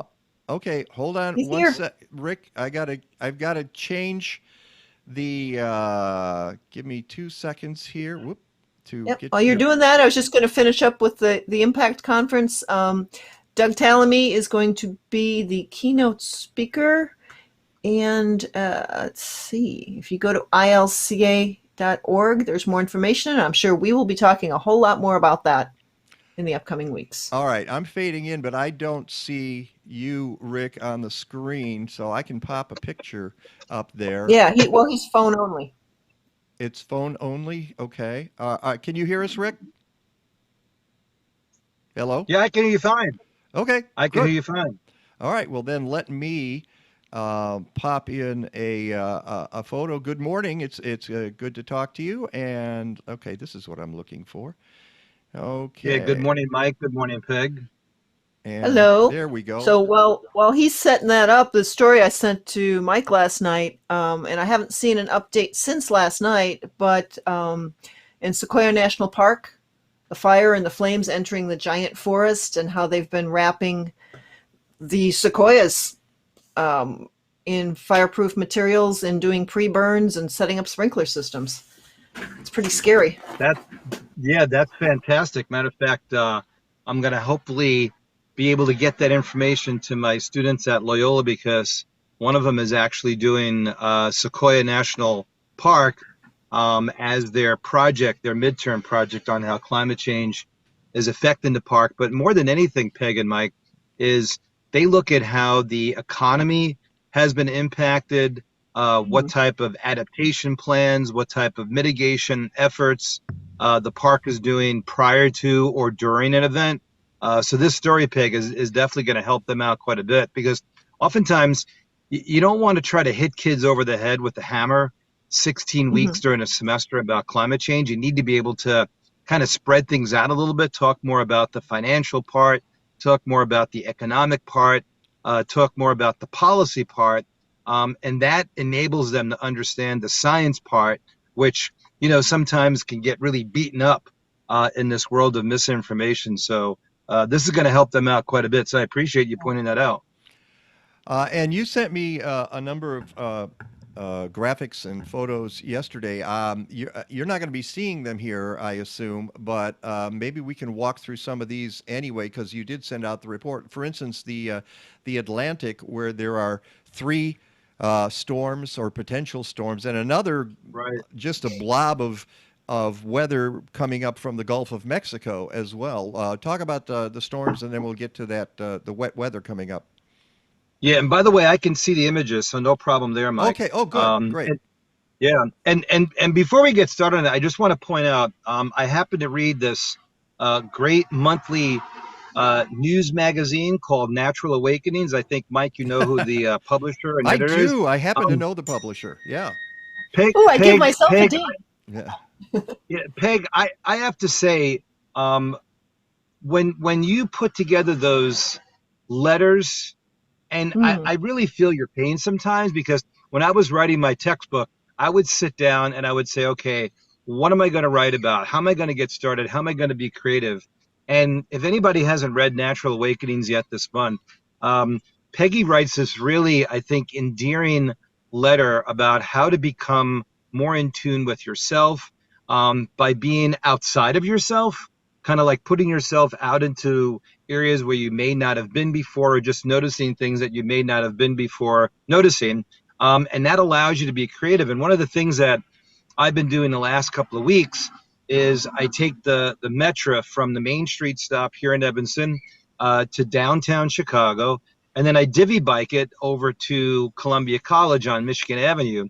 And I make sure that I look out the window. I don't look at my phone, because when you look out the window along those tracks, especially when you get into the Ravenswood area, you see some amazing things, Mike and Peg, that people in the city have done with their outdoor living space. You know, in other words, connecting to the world, connecting to nature, Yeah. and connecting to the environment.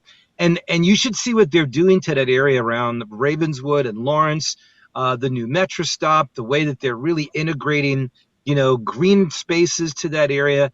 It really is remarkable, especially when you see some of the warehouses pretty much from about Lawrence Avenue down to about, say, Clybourne area. All the reclaimed spaces that the city, I think, is doing a great job of not knocking down, but rebuilding and keeping people in an urban environment. So I was thinking about that, Peg, along with your observation of two geese talking back and forth to one another. But again, if anybody hasn't read it yet, read it, and this will kind of give you a little bit more of a light to start the day. So I wanted to give Well, you that thank you, ding, Rick. Peg. Thank you so much. I Yeah, I mean, appreciate it. because I know what it's like to be creative, and sometimes it just doesn't flow. And then when it does begin to flow, it just like it begins to pour out. And I think we all kind of know where that's coming from sometimes. It comes from within. All right, so real quickly, Mike, you can go back to those images that you showed. Three different ones. The first one off the coast of New England, which is going up into the Canadian Maritimes. That was Tropical Storm Odette, which formed briefly for about 12 hours and then became a non-tropical storm. It is now moving away. That is actually now dying. The one that you see the red X to, the red X down to the south, and a little bit of, I think it says 90% next to that, that has now become Tropical Storm Peter. So we've gone from Nicholas last week to Odette and Peter this week. And by the way, Mike, the remnants of Nicholas is that huge blob of clouds over the deep south that never really went away. And that's the moisture that's beginning to move northward and will impact us, I'm pretty sure, beginning mostly late tonight into tomorrow and then half of Tuesday. And I hope we get every potential drop of rain out of it, because we've been really, really dry. But before we get into the extended stuff, Yeah. so Odette is going to move northward. That's going to become a huge mid-latitude cyclone over the North Atlantic, most likely impacting probably Iceland and northern areas of Scotland and Ireland, probably over the next couple of days. Peter, which just formed early this morning, is going to become a hurricane, but is going to stay well offshore. So that's not going to bother us. And that last X, which is off the west coast of West Africa there, most likely is not going to affect anybody at this point. We just have to worry about the remnants of Nicholas, which is going to produce a lot of clouds and a lot of rain. But by this time, I think we're all looking forward to just a little bit of rain. It's been incredibly dry. But nonetheless, if you're enjoying this kind of weather, which I did this morning, I took a bike ride and a swim in the lake. The lake is 70 degrees. And Wow. Lee Street Beach area, Lee Street Beach and Evanston is absolutely packed. I have never seen this many people enjoy the beach in this much warm water this late in the year. So here we Did are, the waves 3 days calm away down from a bit?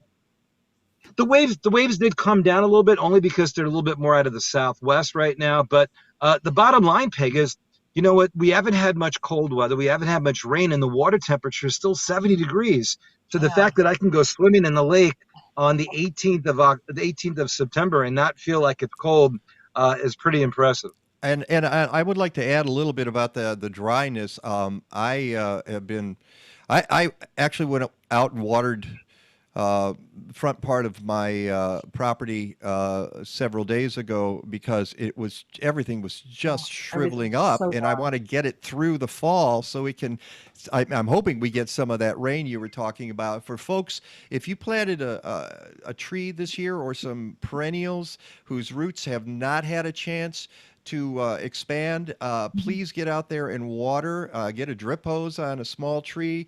It has been extremely dry and warm on top of it. It's not that when it's cool and dry, it's not quite as stressful, but it's been very stressful on some of these plants.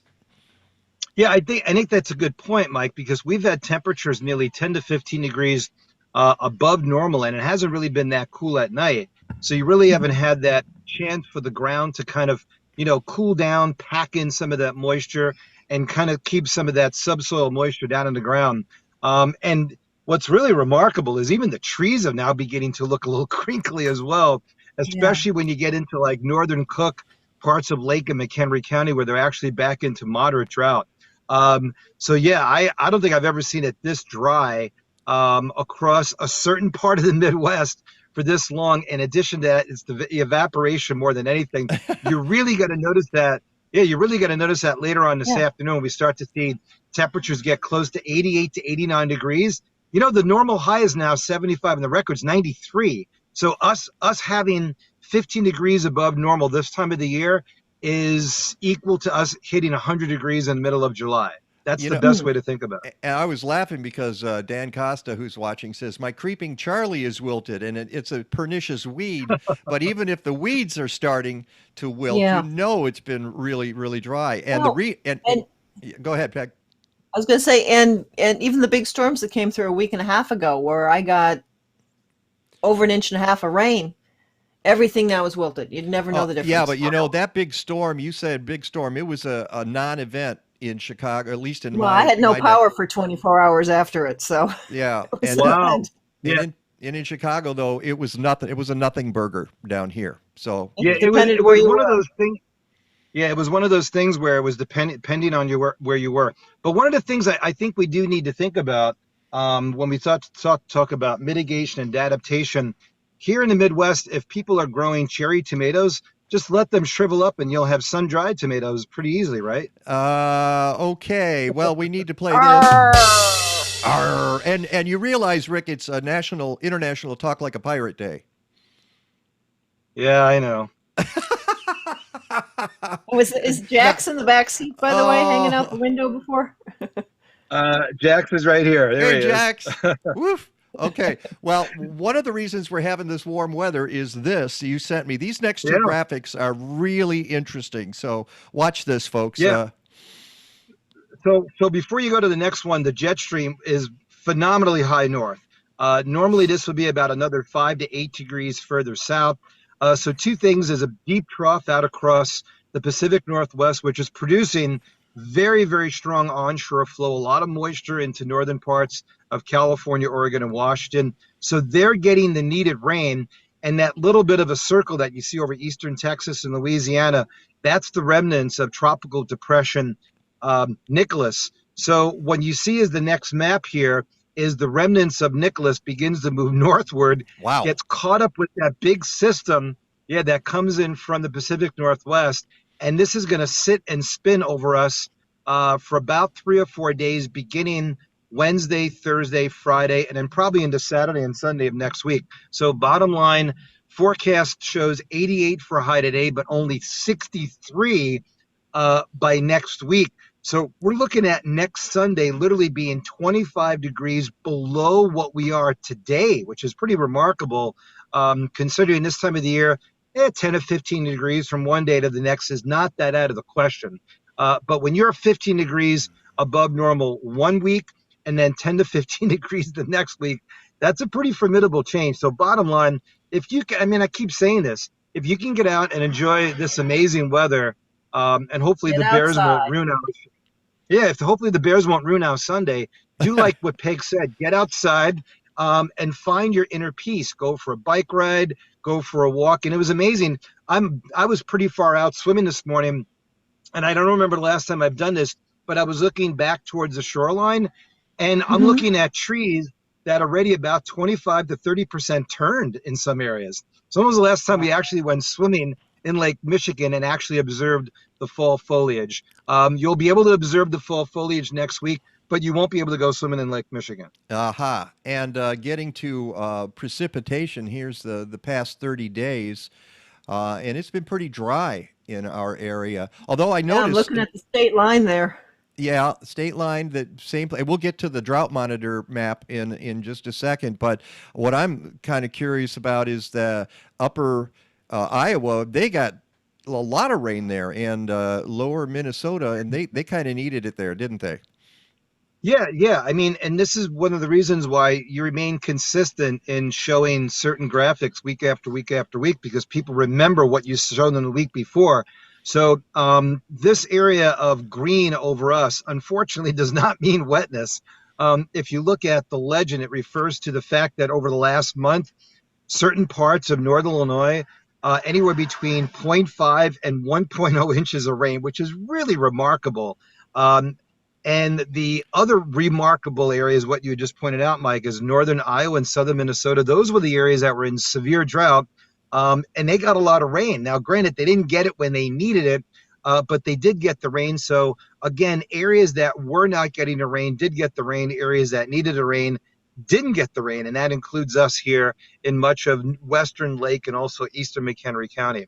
So, consequently, the drought has actually expanded. We're back to moderate to almost severe drought in parts of northwestern Lake County, parts of eastern Walworth County, also Kenosha and Racine County in Wisconsin. But you can see the way that area of northeastern Iowa and southwestern or southeastern Minnesota has kind of gone away. And most of Michigan and Wisconsin are actually near normal because remember, they were just getting pounded week after week after week with rain. But oddly enough, the lake water has actually still somewhat gone down somewhat. So we're down about another inch or two from last time that we measured it, which is about 18 to 20 inches lower than what we were this time last year, which is a good thing. Yeah. We just got Ernest in Oregon said the rain in Oregon has been welcome, but we're back to warm and dry next week is what he's saying. And let's look but that's okay. That's all right. They're getting their rain, and to them, warm and dry is 70s with partly cloudy skies. Well, he might argue with you, but here's the U.S. Drought monitor map, and it's still parched out west, as you say here. Oh yeah, I mean unbelievable. And one of my other groups is doing Rocky Mountain National Park, and they're going to be looking at some of the restrictions that they put on water usage for the Colorado River, which obviously flows west into western Colorado, Utah, obviously into the Arizona area, and all the way down into the Gulf of California.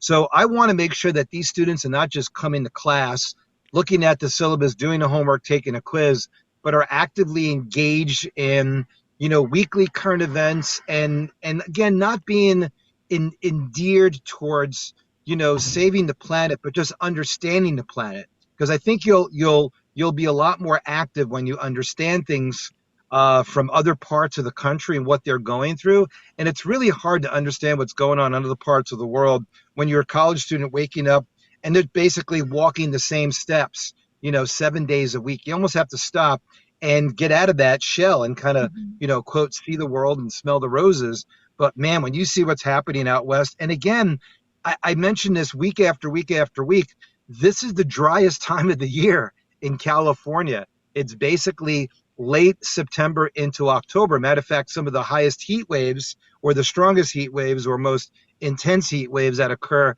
in the central California and San Francisco, Oakland area typically happens in the month of October when A, you have some stronger winds, and B, you have some offshore flow. So unfortunately, we're actually heading into the more vulnerable part of the wildfire season, because we're not talking so much about the initiation of the fires, we're talking about the movement of the fires as well.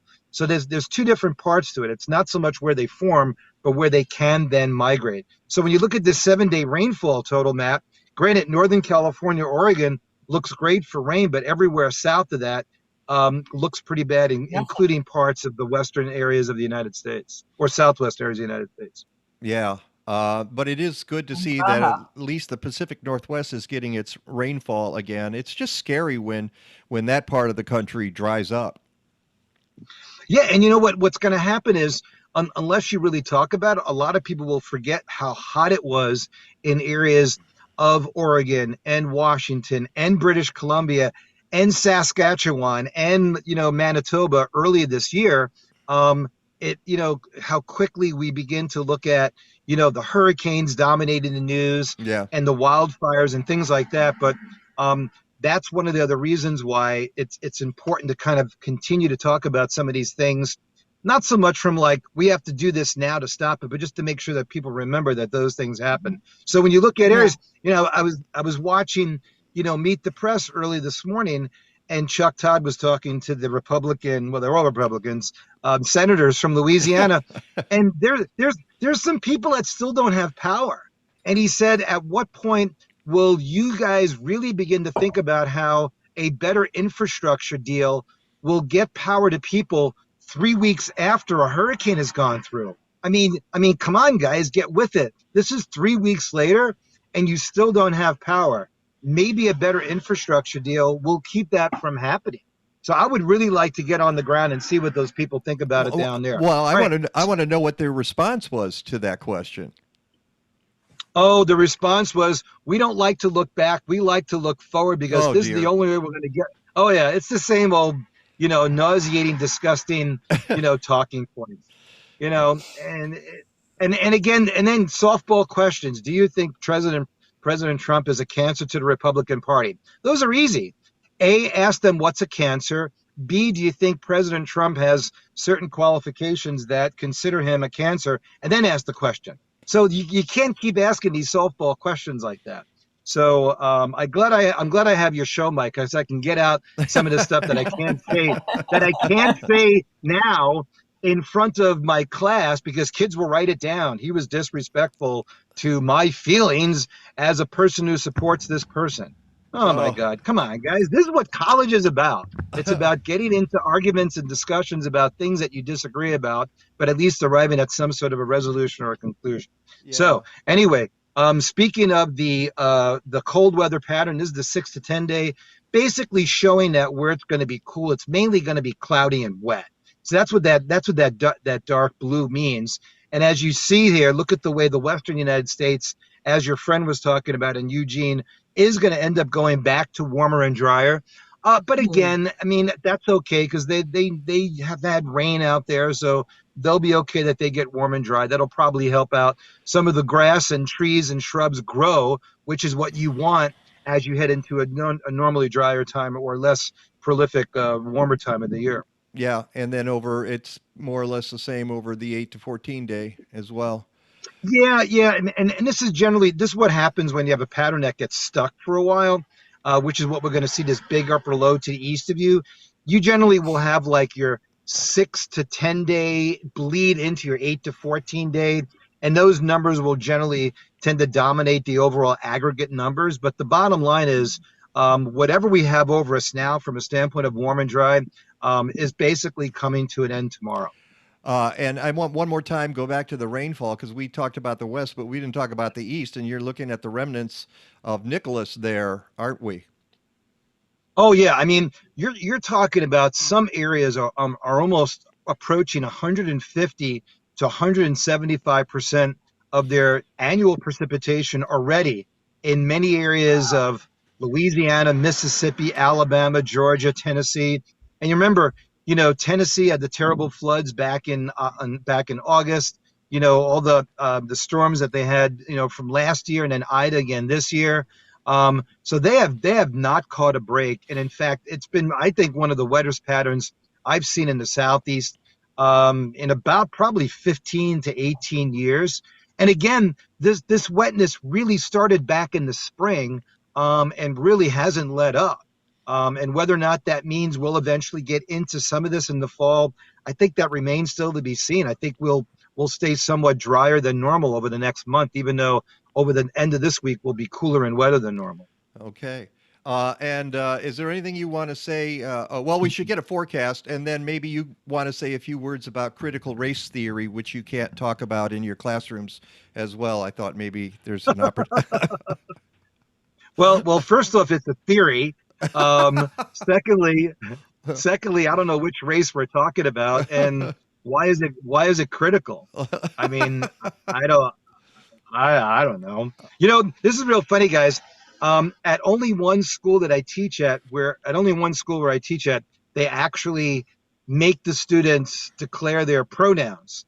Which is the new thing now in college. I don't know if you guys know this. Oh, it's a new thing in business too. A lot of signature boxes have the pronouns included. Oh yeah, no, I've seen that already. But when the kids introduce themselves, they go, and I go by blah blah and blah. And I usually sit there and I look at them. I go like this. I go, okay. And not to be disrespectful, but I tell them, I go, since I grew up in New York and I'm from the streets of Queens, my pronoun is yo. All right, there you go. And that's it. That's all I have to say about that. I mean, Come We'll on, just say guys. we'll call you Yo from now on. Yeah, yo. All right. Just think of yourself as being in the show Welcome Back, Kotter, right? And you'll get that down. No, thank you. I'll pass on that. All right, give us. That's why Jack's got his head out the window behind you. Yeah. Is he hurling? All right. Give us a. There you go. And now Rick's got his head out the window too. All Yeah. right, give All us right, a forecast. 88 today. I wouldn't be surprised in the fourth quarter of the Bears-Bengals games, you start to see some players tugging at their jerseys and getting some extra fluids because, man, when you played in this type of weather in the second game of the NFL, you're probably not used to running that hard in 88-degree weather. So it'll be a lot cloudier tomorrow. You'll notice the humidity levels rise as well, so probably highs maybe near 80, but definitely looks like a gray day tomorrow. May start out sunny. It may start out sunny, but gray by the afternoon. Rain developing by late tomorrow afternoon and pretty much all night rain Monday night into Tuesday. Models usually have a really difficult time latching on to some of these systems that kind of come up from the south, but we can easily get 1.5 inches to maybe 2 inches of rain, which will be needed. Some areas of northern Illinois are down nearly 10 inches. So it's not going to change the drought. But it looks like this front does kind of back up west, east to west, late Wednesday into Thursday. So after a dry day Thursday, or after a dry day Wednesday, we may get back into some more rain on Thursday and Friday. But the bottom line is temperatures generally only in the 60s by the time we get to the end of the week. And next week when we talk again, Mike and Peg, it'll feel more like the first week in the fall rather than what it feels like now, the last weekend of July. This is, it's really weird, and I know you guys will agree with me on this. As nice as it is, you notice how the sun angle is so low compared to when it normally is warm out. It doesn't seem as warm. There's a lot of shadows, right? You notice a lot of the shadows. A lot of shadows. By 6 o'clock, the shadows are already long. Quite big. Yeah. Quite long shadow. Well, sunset's before 7 o'clock by now. So. Yeah, it's 6:50 and the sunrise is 6:40. And when we hit the equinox on Thursday, everywhere around planet Earth has the same amount of sunlight and the same amount of darkness. That's why we call it equinox, equal nights. Well, there we go. All right, Rick, thank you so much. Not necessarily looking forward to the cooler weather. Although I'll tell you what, 10 degrees cooler and keep it there, I'd be really happy with that. That'd be perfect. But. And by the way, real quickly, Rebecca and I are going to see Neil deGrasse Tyson tonight at the Chicago Theater. Tickets are still available. All right. So folks know about that. I'm sure you'll have Neil deGrasse Tyson stories for us next Sunday. And get him on the show. Yeah, get him on our program. That'd be great. Oh yeah, he's a real good get for you guys. No, I want him on with you, so you can debate him. Yeah, there you go. Yeah, he's at a no. I'm not going to debate him. Neil's in my corner. Are you kidding me? And I'm in his corner. Okay, great. All right, Rick. Have a great Sunday. I'll talk to you next week. Sounds good, guys. All righty. Wow, we got through this almost train wreck. We did it. How about that? And we got like too many people to thank for being on the show. Jeff Hake and Jennifer Murtaugh and Christina Eltravogue and Tom Gaffney and Katie Tricoli and meteorologist Rick DeMaio. Thanks to Kathleen running the ship upstairs. Arr, the pirate ship. And Legata, we had a joke in there, but I'm not going to find it in time. We have Legata. We've got Basil. We've got the guest appearance by PJ, the guest appearance by Jax. Okay, until next time, go green or go home. It's over. How'd you like it? I don't know. I slept through the whole thing. Well, you didn't miss much.